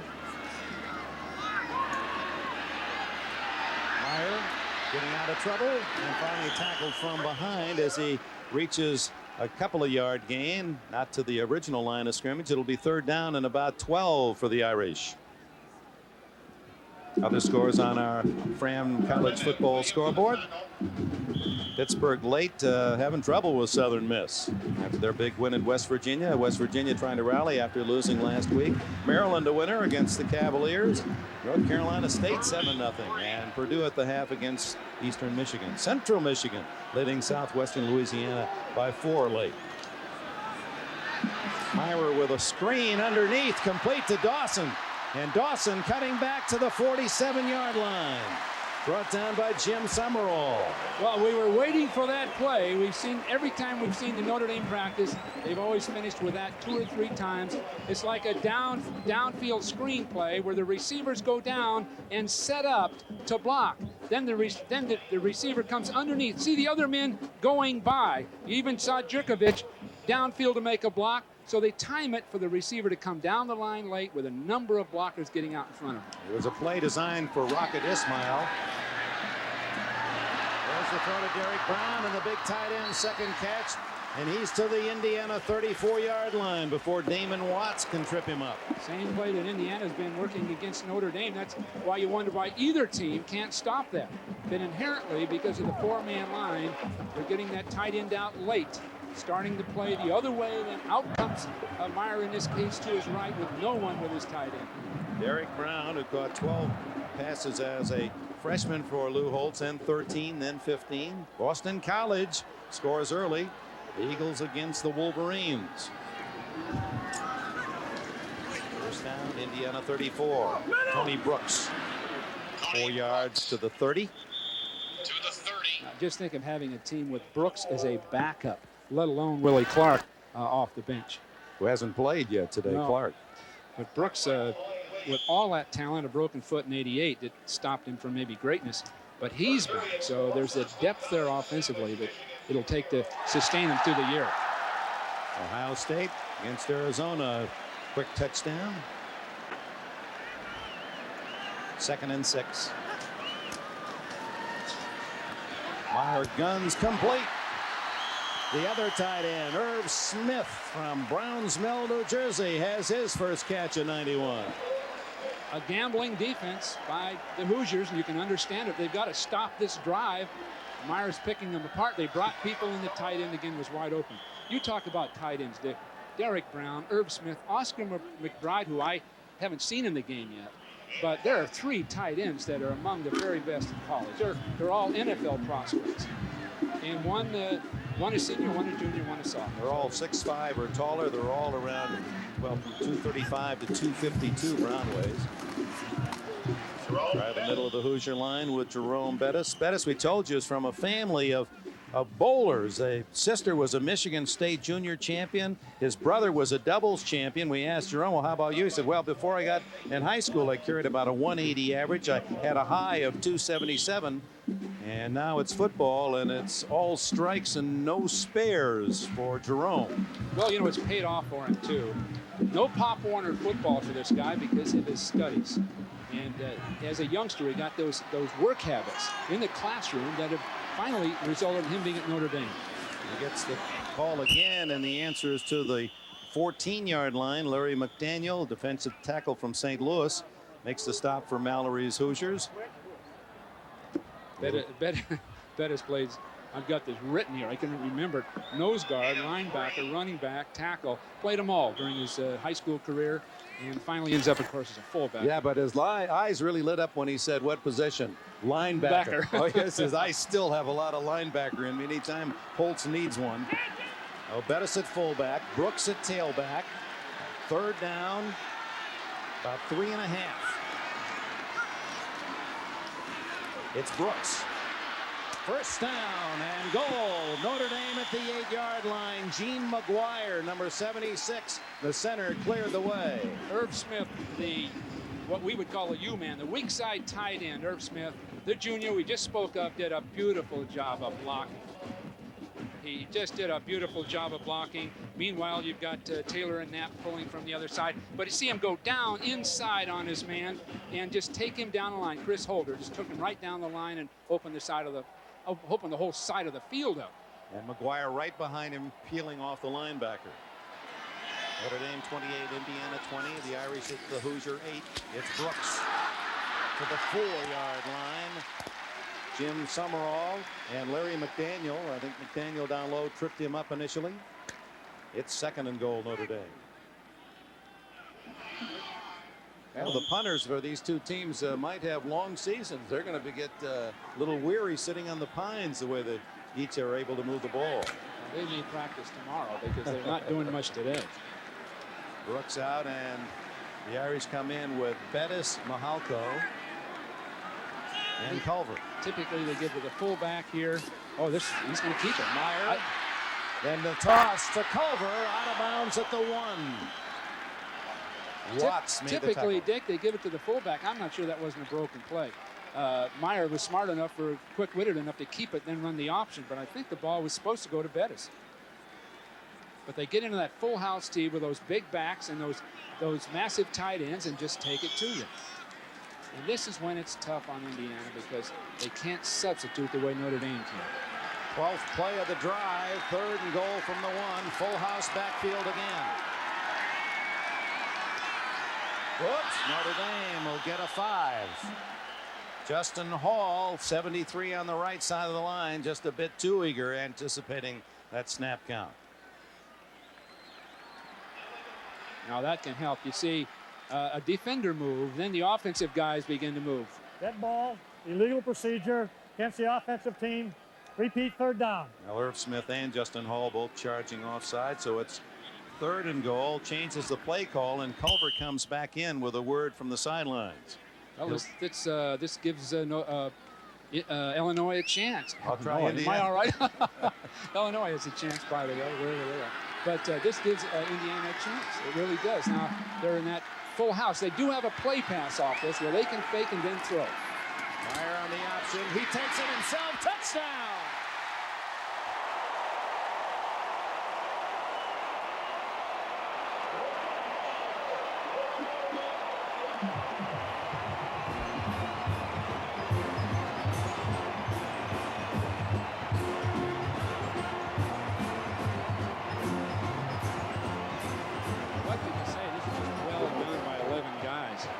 The blocking is excellent on the left side. Brown does a nice job. Meyer makes a good decision. Then he extends himself with only one defensive back to take him. He's bound to fall through it and get the score. Hendricks' extra point is good on that touchdown. Tony Brooks, number 40, threw the key block on the corner, allowing Meyer to cut inside for his second rushing touchdown today. Lou Holtz likes it. So do the fans. The Irish now by 15. 32, 33, 34. Leprechaun push-ups, 35 of them to celebrate each Notre Dame point. It's 35-20. Hentrich off the side of his foot to the near sidelines and out of bounds, and the 5-yard penalty against the Irish. Looked like Hentrich really hit that one off line, almost missed it. Yeah, he was trying to get into that corner. Well, Bill Mallory, in speaking to his team, do your best. Don't worry about winning or losing. Be sound. I think he can feel very good about that part of it. I think they've played well. I think they've been solid, sound, kept their poise. But now Green's going to have to throw to stay with Notre Dame. Any chance of winning is going to have to come on a big play or two. They've got some young receivers. Maybe they'll have a shot at it. But they have maintained their poise, and they have played up to their potential. They take it 30 yards from the kick and at the 35-yard line, the collegiate rules, and Dunbar off the fake, and Green keeps it, goes deep for Lewis. Intercepted, the 4th Irish interception today, Rod Smith.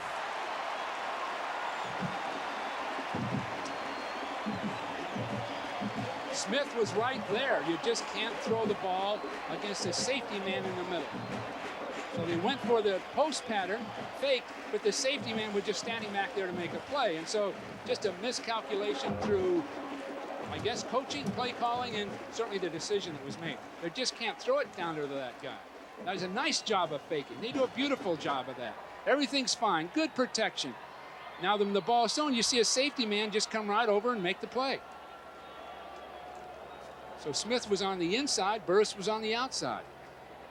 Rod Smith, who had that key interception late to save the win against Tennessee last year.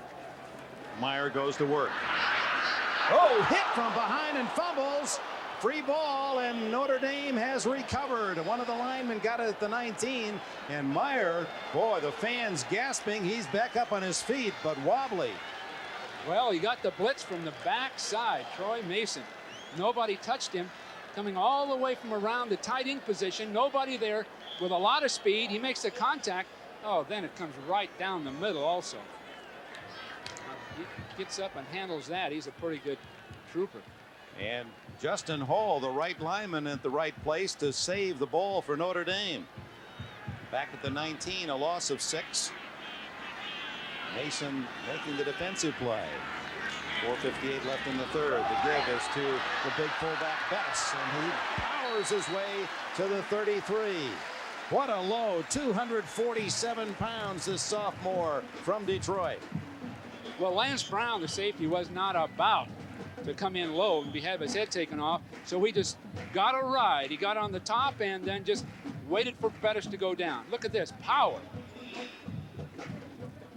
What a load in. He's so tough to get to because he's just short enough that you can't get your pads under his pads.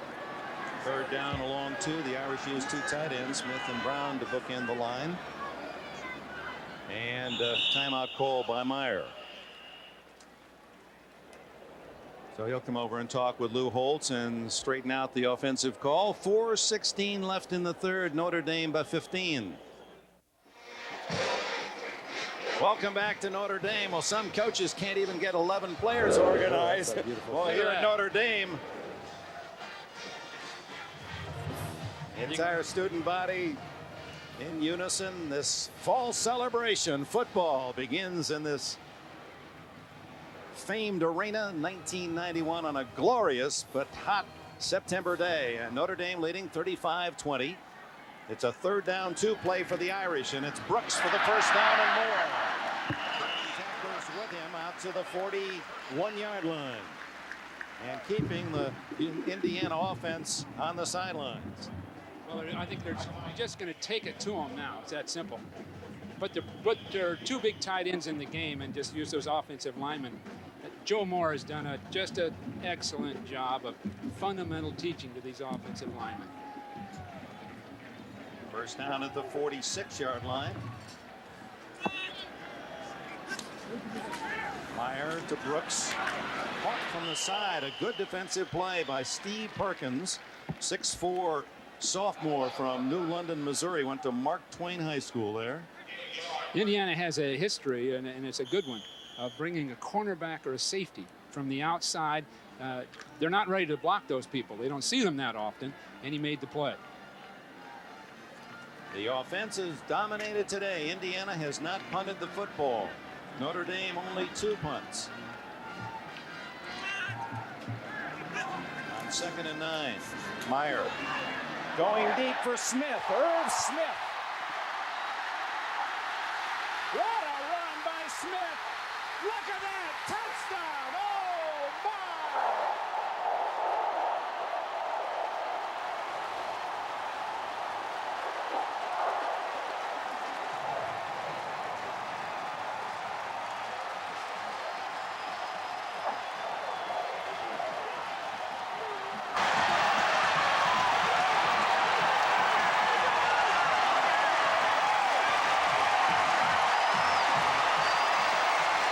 Smith, an outfielder on the Notre Dame baseball team, has just hit a home run carrying Indiana tacklers the final 15 yards in an amazing effort. Hentrich with the extra point. A highlight play by Irv Smith. Let's see it again. Well, the execution by the entire 11 guys was beautiful. Beautiful. Now, Smith's going straight up the field. And the play pass has fooled all the linebackers. Nobody slows him down. And then Meyer throws him a beautiful shot. But look at this, keeping his feet. And there's this just raw athletic ability, determination. Oh, gee. When do you see that? The last time I saw that, Bavaro was doing to the 49ers about 4 or 5 years ago. Learned it at Notre Dame.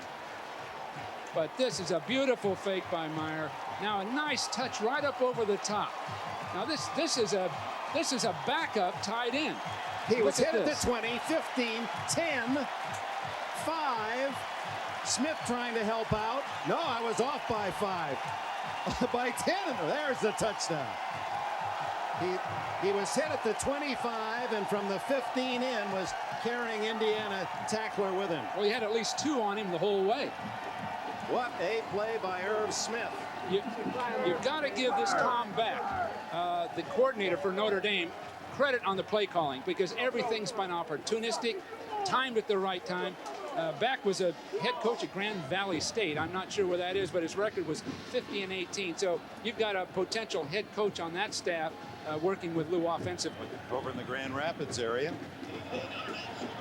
produced Jeff Chadwick to the NFL, Riddick. So Trent Green, who's had his moments, 2 rushing touchdowns, but has thrown 4 pass interceptions. And the Irish are quick to convert.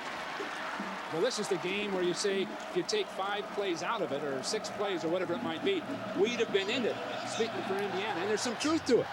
42-20, and the kick bounces right over Lewis's head. Indiana will play it from the 20-yard line, and from top collegiate action today to the best of the NFL tomorrow. NFL Live kicks it off at 12:30 Eastern Time, and there's our NBC doubleheader lineup.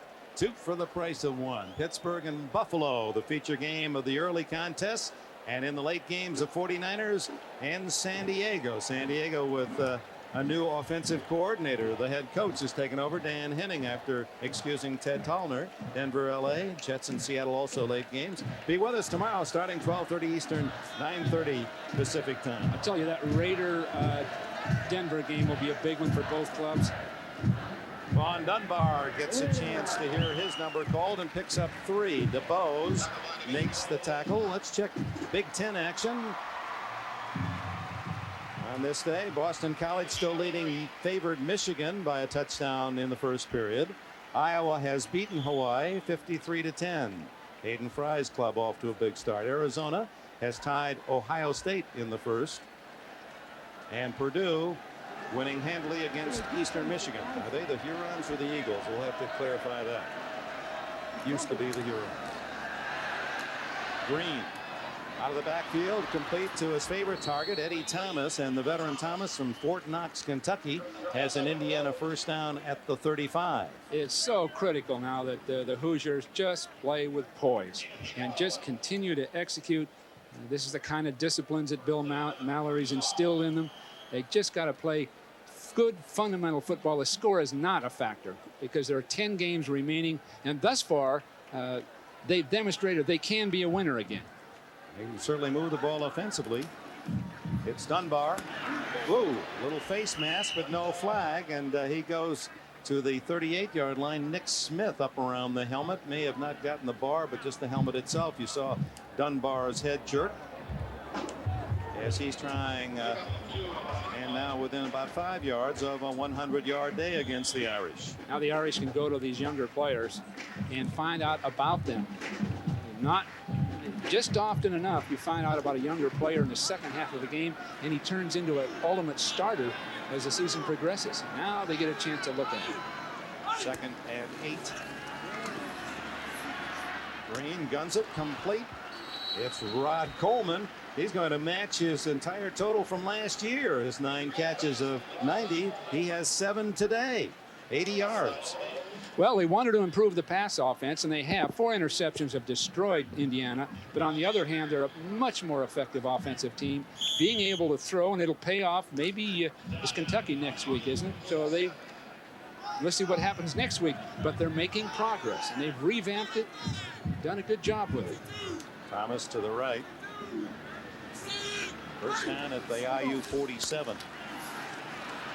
Green dumps it off to Dunbar. And Dunbar shows his speed and his power again. First down at the Irish 36. Boy, he has quick feet. John Covington in the secondary made the hit. And good instincts. The way he put that shoulder down, then used his right arm to ward off the tackler. Now this is good pass protection, good decision by Green. Now take a look at this talent. Burst, he knows just where to go with the ball to get every inch out of things. He's going to be a 1,000-yard guy in the NFL, and I'm sure he'll be one again this year here. 1,200 yards last year for Dunbar, and today he has 95 on the ground, and that catch for 17. Earl Harris has replaced Thomas Lewis, who limped off after that play, and Dunbar kicking his way. Look at that. Driving to the 22-yard line. Don't forget, Dunbar had a touchdown called back because of a penalty, and he's over the 100-yard mark with that effort. That's character. The entire team, they're just coming off the ball, and they're playing. They're not worried about the score. As Bill said, play the best you can, don't worry about scores. That's his philosophy. He preaches it with his team, and that's what he's getting. Good downfield blocking. 4 men had a shot at him before he was finally brought down. 1 minute left in the third. Indiana trailing 42-20. They moved the ball consistently throughout the day. Dunbar looked a little tired on that effort. Yeah, he got up slow on the last play, Dick. Got 2 yards to the 19. Might be time for Brett Law to come in here and make one of those quick little runs of his as he did earlier. Law, the first drive by Indiana to a touchdown, had a couple of carries, first down on each. 2 yards more for Dunbar's total. This Fort Wayne, Indiana senior. It's not bad against Notre Dame, 111 yards. Not at all. 16 seconds left in the period. Dunbar again. Big hole. Dunbar to the 7-yard line, and a good hard hit in the open field by Greg Davis. 1st and goal, Indiana. Coleman, Schneider, Newton, the right side of the offensive line, sustained their blocks. That gave Dunbar a chance to make a choice as to where he wanted to go. They'll wind the clock. Final seconds of the period consumed, and that's it. 3 quarters in the books here at Notre Dame Stadium. The Hoosiers trying to strike for another touchdown, but after 3, 42-20 Notre Dame. We'll be back after these messages from your local station. Dick Enberg with Bill Walsh. John Dockery back at Notre Dame. Thomas Lewis stretching that leg. He limped off the field. Apparently a cramp. Indiana starts this 4th quarter trailing 42-20, knocking on the door. Notre Dame 7-yard line. On 1st and goal, Dunbar gets 2. Well, we can look for the option on the next series. Probably that unbalanced line. Notre Dame's bringing people from the outside, and for some reason Indiana isn't finding those guys quick enough, and they're coming in behind the line of scrimmage and making the stop. It's happened in virtually every short yardage situation. Now they've been working that option play, so let's take a look. 10th play of the drive. 5-yard line of Notre Dame, 2nd and goal. See, those wide defenders are going to come blitzing across. Fake to Dunbar, the throw wide open, touchdown to the fullback Todd Walker. He caught 9 passes last year as a tight end, no touchdowns. He has his first 6-pointer of this season. Well done, no question about it. Mallory's brought this team to the mid or up ranges of Big Ten football.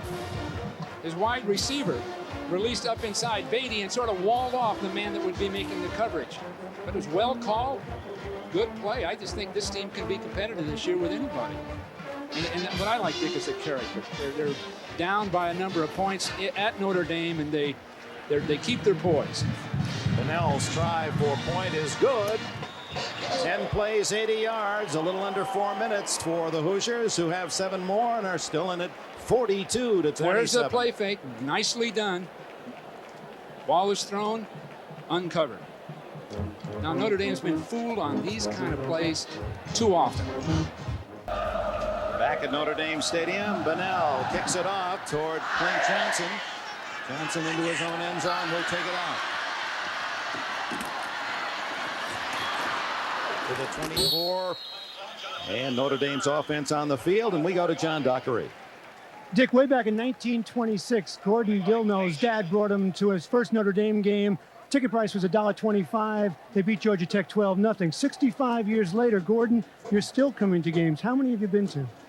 This will be my 411th.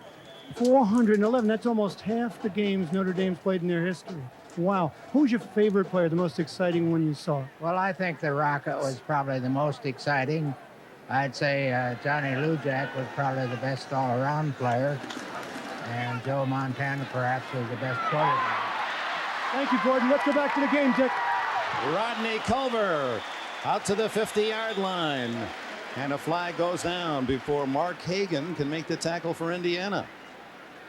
Johnny Lujack, number 32. He mentioned that was Lou Holtz's hero as he grew up as a kid. Oh, going to bring that one back. Holding against the Irish. I'll tell you, the one that made most impression on me, my first game I ever saw, Angelo Bertelli.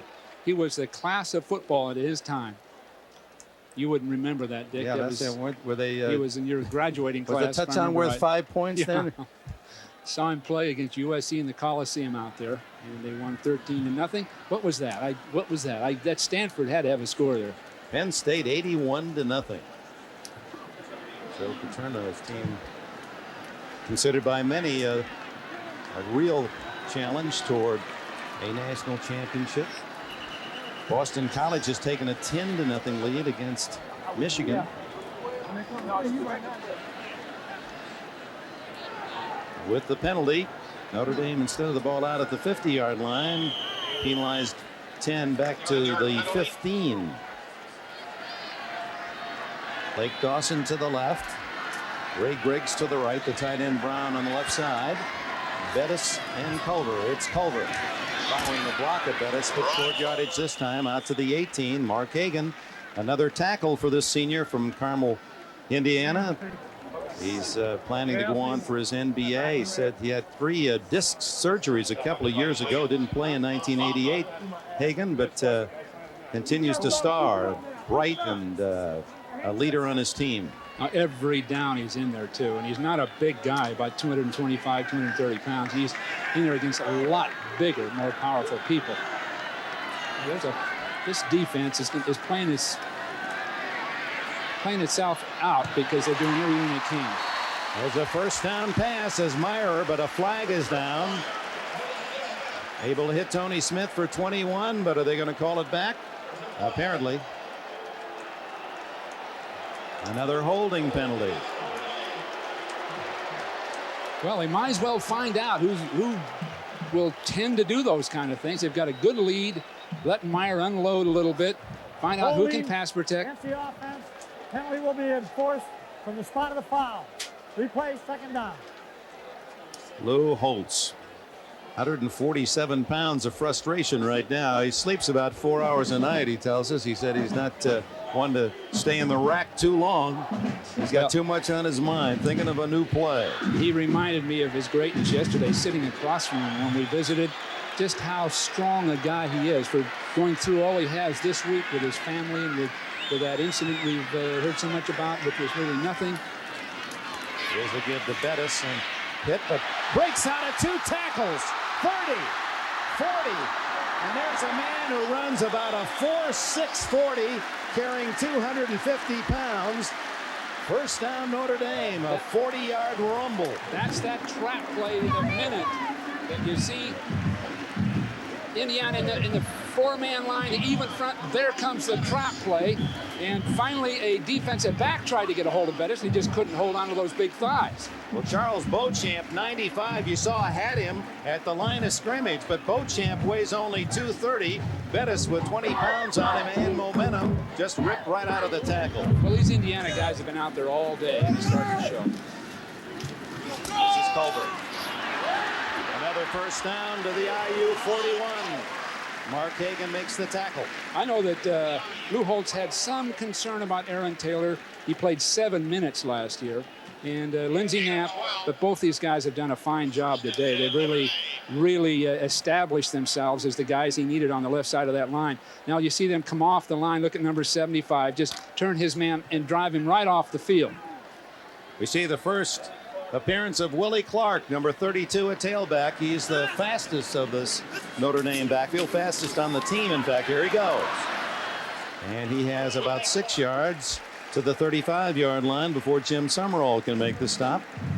This is the problem that Indiana has, as Purdue does, as Wisconsin does, Northwestern, Minnesota. These teams just can't get the numbers of players it takes to go 60 minutes against a Notre Dame or a Michigan. And it's really showing up. You just think of putting a Clark into the game with 11 minutes to go. He's fresh and he's as capable as any back you'll see in college football. 2nd and 3. This is Mahalko.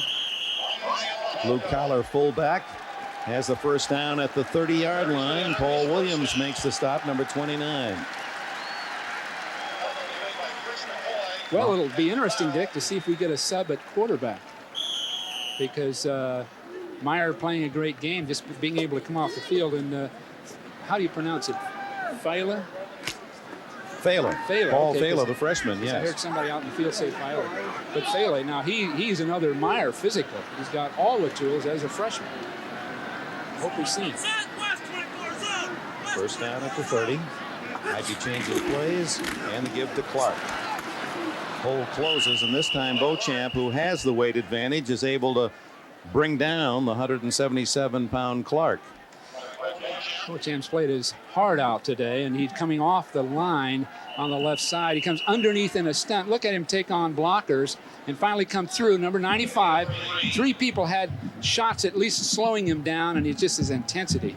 Ask him how he pronounces his name, Bill, and he said, well, I say Beauchamp. That sounds athletic. My father says Beecham. He said, but when I'm talking to the ladies, I kind of like the French pronunciation, Beauchamp. He said, I'm Charles Beauchamp. The injured player is Aaron Taylor, the sophomore from Concord, California. 280-pounder helped off, and Tim Ruddy will replace him. Ruddy's only 280 pounds. Excuse me. Yeah, Ruddy is in there. Ruddy, who is the strongest and the brightest on the Irish team. His credentials are quite extraordinary. The give to the big fullback, Bettis. Look at him run to the 3-yard line. Well, we saw some misses that time. The first, we've gone 50 minutes of football, and the Hoosiers are starting to crack. They're starting to cave in a little bit. You saw some misses here. There's one. Now they're tackling the big guy. Here's another, and there'll be another. And when these things start to happen, you just want to get the day over with and get out of here, because they're just outgunned at this point in the game. Bettis has carried 10 times for 101 yards. He's picking up a first time down every time he carries the ball. First and goal as the Irish try to add to the 42-27 lead. The full house backfield. It's Brooks. He has one touchdown, and he stopped just a foot shy of his second as Mose Richardson supports Hagan on the tackle. You know, as those scores went rolling by very quickly, did you notice that Texas ranked 13th in the preseason polls? Jackie Sherrill, who was at A&M, now at Mississippi State, beats Texas 13-6. There's the upset of the day. Has to be. It's amazing what he could do in 1 year like that. Well, these opening games, you just can't be sure. Second and goal. And Meyer dives in. He got enough. Touchdown, Notre Dame.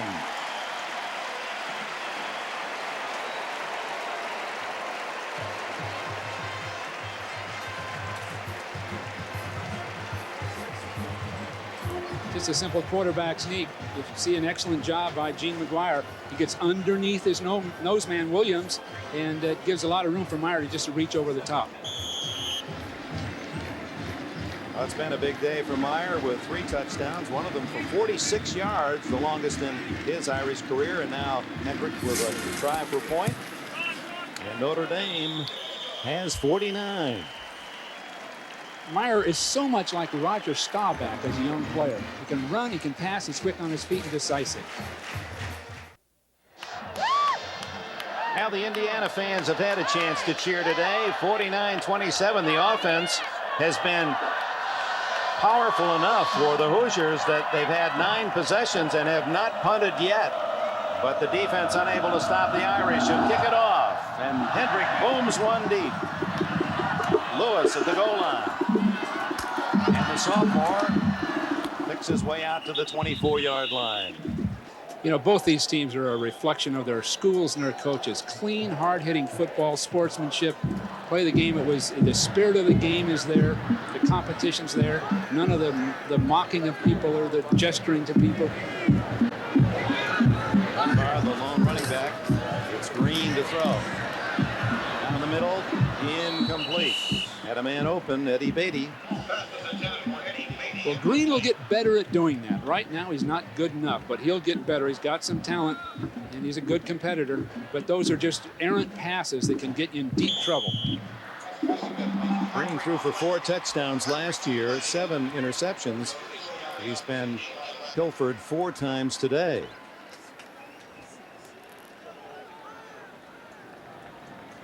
Notre Dame allowed 22.6 points a game last year. That didn't please Holtz, and they've given up 27 to the Hoosiers today. Dunbar out to the 32, 3 yards shy of a first down. Devon McDonald from Patterson, New Jersey. He'll play against his brother Ricardo, an outside linebacker with the University of Pittsburgh. We'll have that game for you on NBC later this year. There's Devon, 6'4", 240-pound senior. After a week here in Indiana, people argue that this is the nicest, finest state in the country. I couldn't argue with it. I really couldn't. It's just beautiful. Just a beautiful place, and both these teams playing the way they are. Third down and a long 3. And he skips that one to Eddie Thomas, who was open. So Green, who has been high most of the day, comes up on one hop to Thomas, incomplete. And for the first time, Indiana will have to punt the football. That means little 53 John Martin and company will come in. Martin is only 5'7". He's with all those behemoths, but he does one thing very well, and that's snap the ball. And he's got set a goal this year, 9 tackles on punts. He'll snap it at Jim DiGiulio with Jeff Burris back at the Notre Dame 30. He's right down the middle. Let's see what he does. He's got a good shot. No, fair catch. Fair catch by right Burris, on top of it. but there he was, Martin right on top of him. 36-yard punt. Timeout with 8:15 remaining in the 4th quarter here at Notre Dame. The Irish 49, the Hoosiers 27.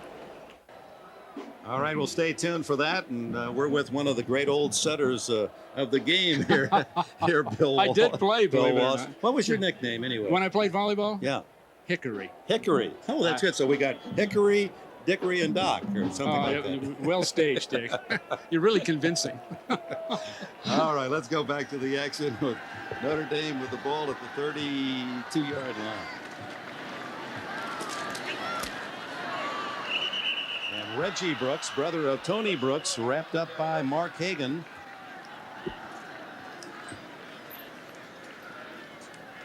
Well, everybody's getting a shot to get in there after all the two-a-days, after spring practice, losing sleep over whether you're making the team or whether you'll get in the game, and they're all getting their chance now. So the freshman Paul Fela, who's from Sewickley, Pennsylvania, the home of Seattle coach Chuck Knox, he's tuning up. I like this guy, and if he can throw a pass or two today, just think of the difference he'll have if he ever did have to play. Here's the reverse. Tony Smith fumbles the ball, but no Indiana Hoosier around him. He'll have to finally pay the price at the 29-yard line. Matt Egenolf in on that tackle. Well, he just took his eye off the ball, looking where to run, which is typical, especially if you haven't run the play very often. It's all set up. Everybody's going the other way, but now he was looking for defenders rather than taking the ball. Now you're in trouble, deep trouble. Smith and Dawson are to the left. Irv Smith, the tight end, on the right side. Mahalko at fullback, and Tony Brooks at tailback on 3rd down 13. Myers steps up and throws down the middle. Intercepted. It's Lance Brown of Indiana at the 45, runs into his own man, tackled at the 40 by number 40, Tony Brooks. Well, now they'll have something to coach Rick on. He had played a flawless game until that play. Now they have something to talk to him about. So as a collegiate coach, you used to like to think no one's that perfect. You like to be able to say something. Give me something to coach. I want to get paid for my job. Now he throws a little bit late, and there's the safety man there. Just went to that kind of play one too many times.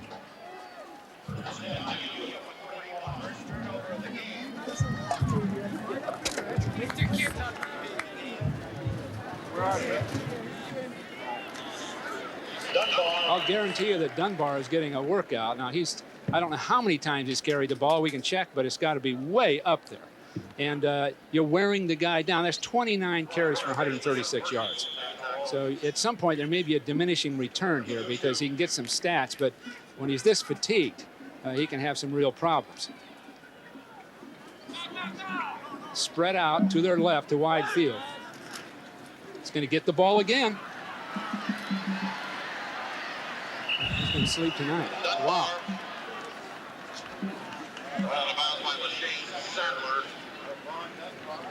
Well, Dunbar should be given a little bit of a rest. And my guess is they're going to come right back to Trent Green and see if they can throw the ball. It would be good for Indiana leaving South Bend to get another touchdown. Really would. There's a lot of fatigue on the field now.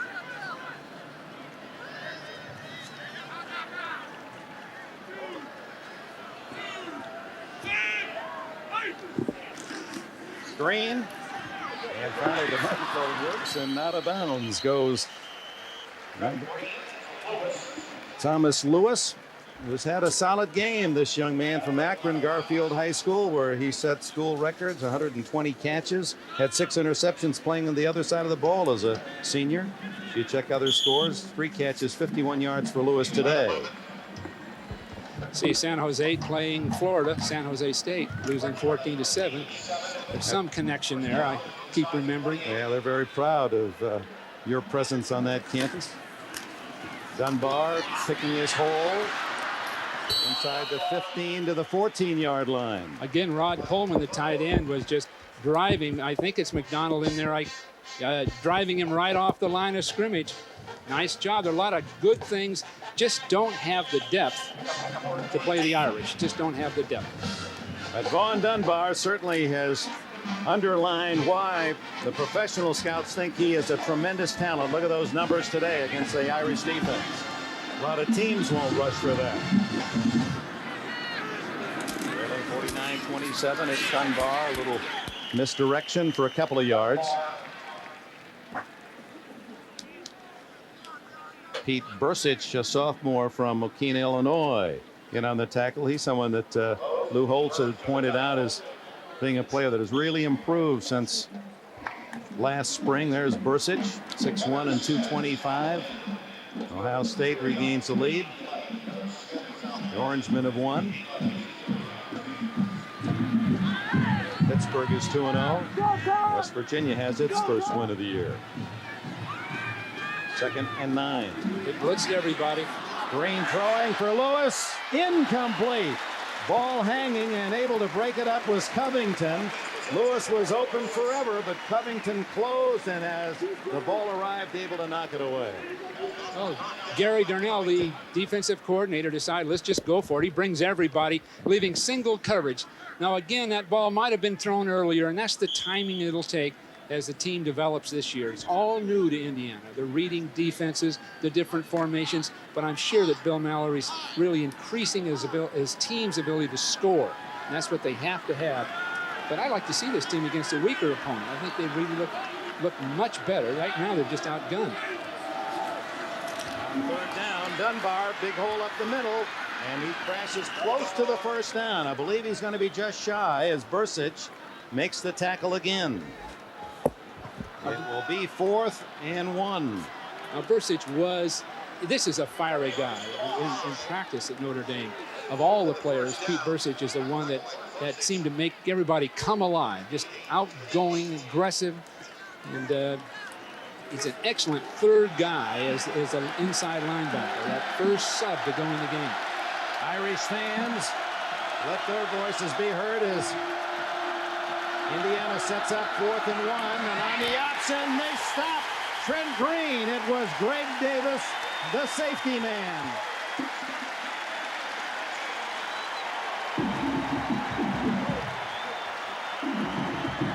Well, the Irish guessed right, and Davis and Devon McDonald are there to stop Green. No gain. Davis right up on the line, coming right down the line of scrimmage in position to stop the quarterback. Now, Green just didn't even see him, didn't even account for him. And so the tackle was a pretty simple process because Green did not even see the man that hit him. So Indiana gets their first turnover, the interception. They drive the ball as they have all day long, but on 4th and 1 at the 5, the Irish defense stiffens, and Notre Dame takes over at its 5. Well, it's a matter, Bill, of Lou Holtz as he can perhaps allow the luxury with 4:40 left to think ahead to Michigan, and a schedule loaded with bowl teams from a year ago. Michigan State just down the line, 2 more Big Ten teams. Does he have enough offense to be able to make up for a defense that obviously is going to give up yards, give up points? Well, I know there's a disappointment. They were aware of the fact that younger and smaller players defensively, no question about it. But certain kinds of plays have hurt the Irish today. Now they won't have problems spotting them. They're the same kind of thing. You start the play one way, the quarterback goes the other way and throws to a crossing receiver. They've just got to clean up on all that stuff. But are they physical enough defensively? It'll be interesting to cover the games. I'll tell you this, though, they have offensive juice. And Tom Beck has helped Lou. Lou's a fine offensive coach, but Beck's come in with some ideas and organizational stuff. Joe Moore, an excellent offensive line core, and Skip Holtz, who helps with the receivers, Lou's son. So that part of it will be fine. Well, the Notre Dame defense holding Indiana for the first time. And it's Brooks gaining 5 out to the 10-yard line. Don't forget tomorrow, NFL Live at 12:30 Eastern Time. Pittsburgh at Buffalo. The Colts play in Miami. Cleveland, New England, the early games. And most of you will see the Chargers at San Francisco as the late game. Denver and the Raiders and the Jets, Seattle. Week 2 of the NFL begins at 12:30. And O.J. Simpson with a look at the Joe Montana situation in San Francisco, or is this going to be the year of Steve Young? Well, Steve can do it, no question about it. He's got all the talent. He's one of the top 10 quarterbacks in the NFL. But, of course, Joe's got that maturity, that leadership. There's Brooks. Dropped just shy of the first down at the 14. It'll be 3rd down and 1. Troy Drake with the tackle. I'll tell you, that Denver team surprised last week. Now they're going to Los Angeles for the Raiders. Dan Reeves may very well have resurrected that team, which I didn't think was possible. Beat the Bengals, and the Raiders struggled, so that'll be a big game. to find out where both teams are going. That sophomore tight end Oscar McBride is in, number 80. He's on the left side with Derek Brown on the right side of the line on 3rd and 1, and give it to the fullback. And Bettis, he is going to be a threat all season long. How do you stop a man so big who runs so fast?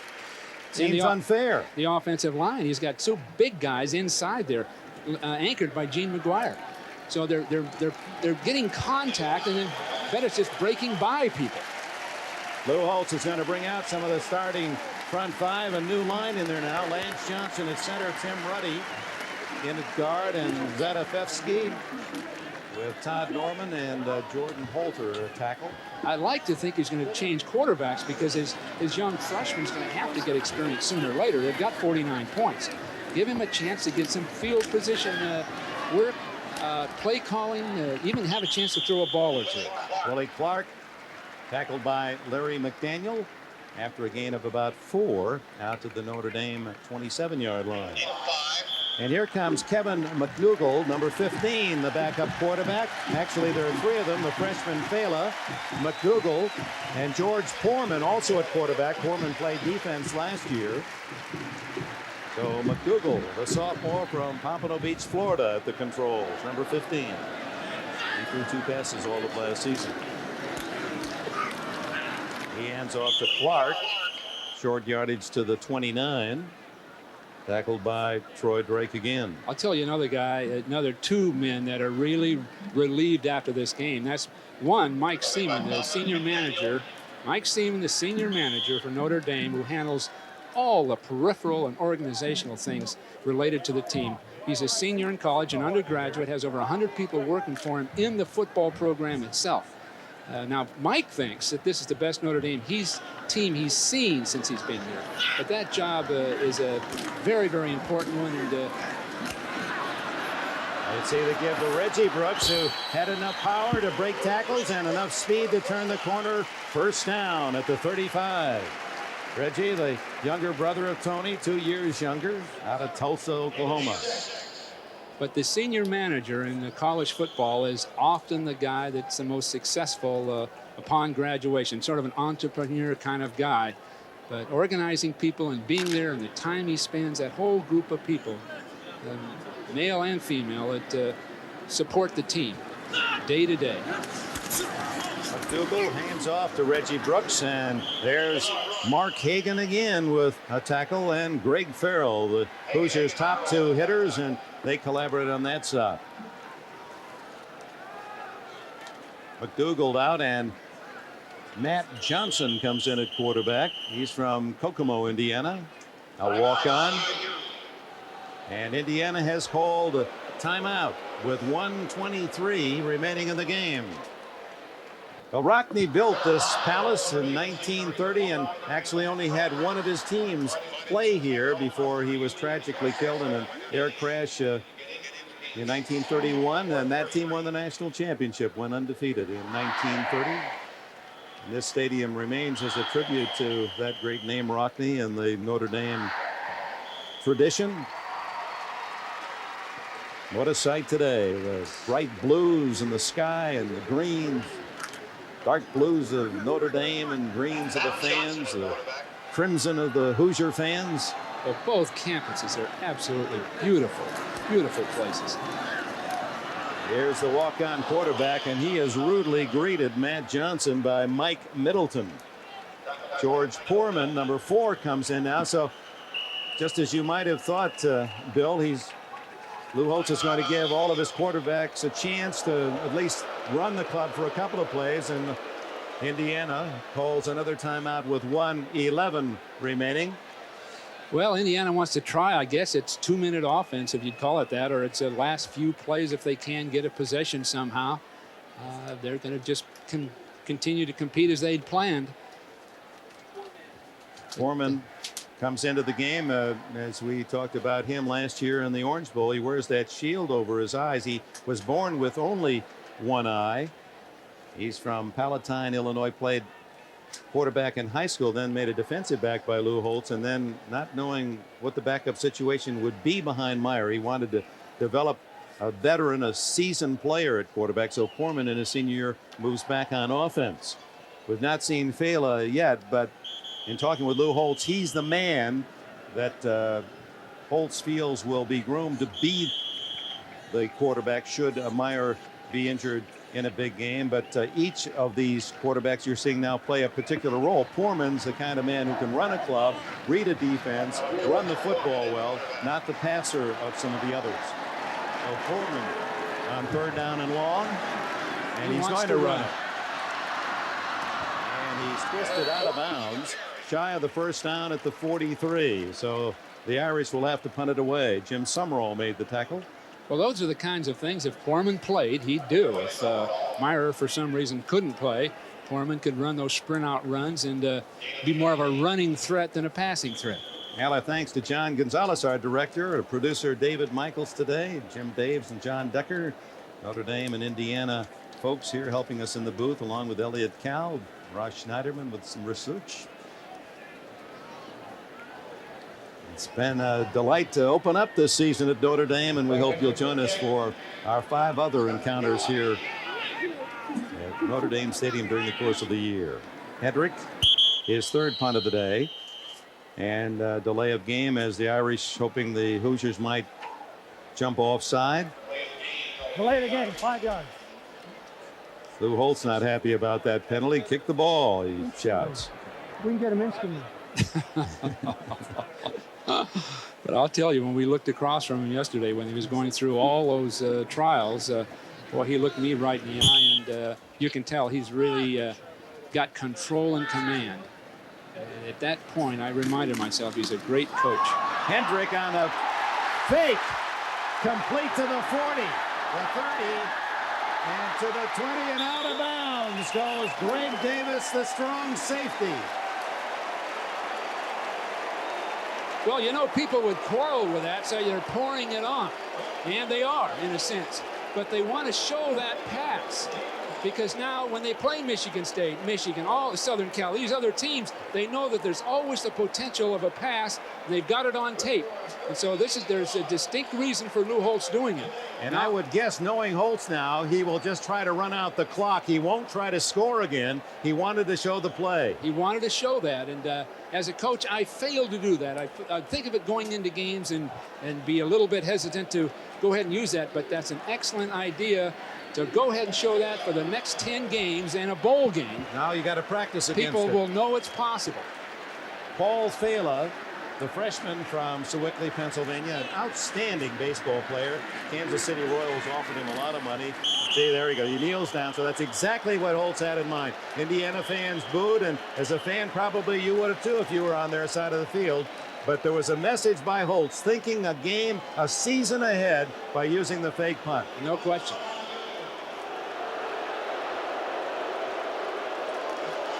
Timeout was called, and Holtz did not want that to happen. There's Fela, number 7, and it might have been called by Indiana. Let's see. Apparently that is the case. Indiana called time. That's their last timeout. Well, you know, Dick, you just won't be willing to try to block a punt as long as you know Notre Dame is checking things out with that pass-off punt formation. It's that simple. And you rarely have the luxury of doing this unless the game's fully under control. Fela, his dad is the team physician for the Pittsburgh Pirates.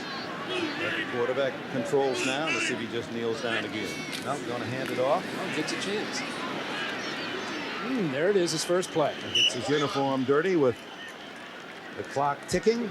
John Miller made the tackle, and for Indiana, a team that has been brought to football respectability by their coach, Bill Mallory. They certainly have played respectably here against Notre Dame today, especially on offense. No question about it. These guys came to play. They had a plan.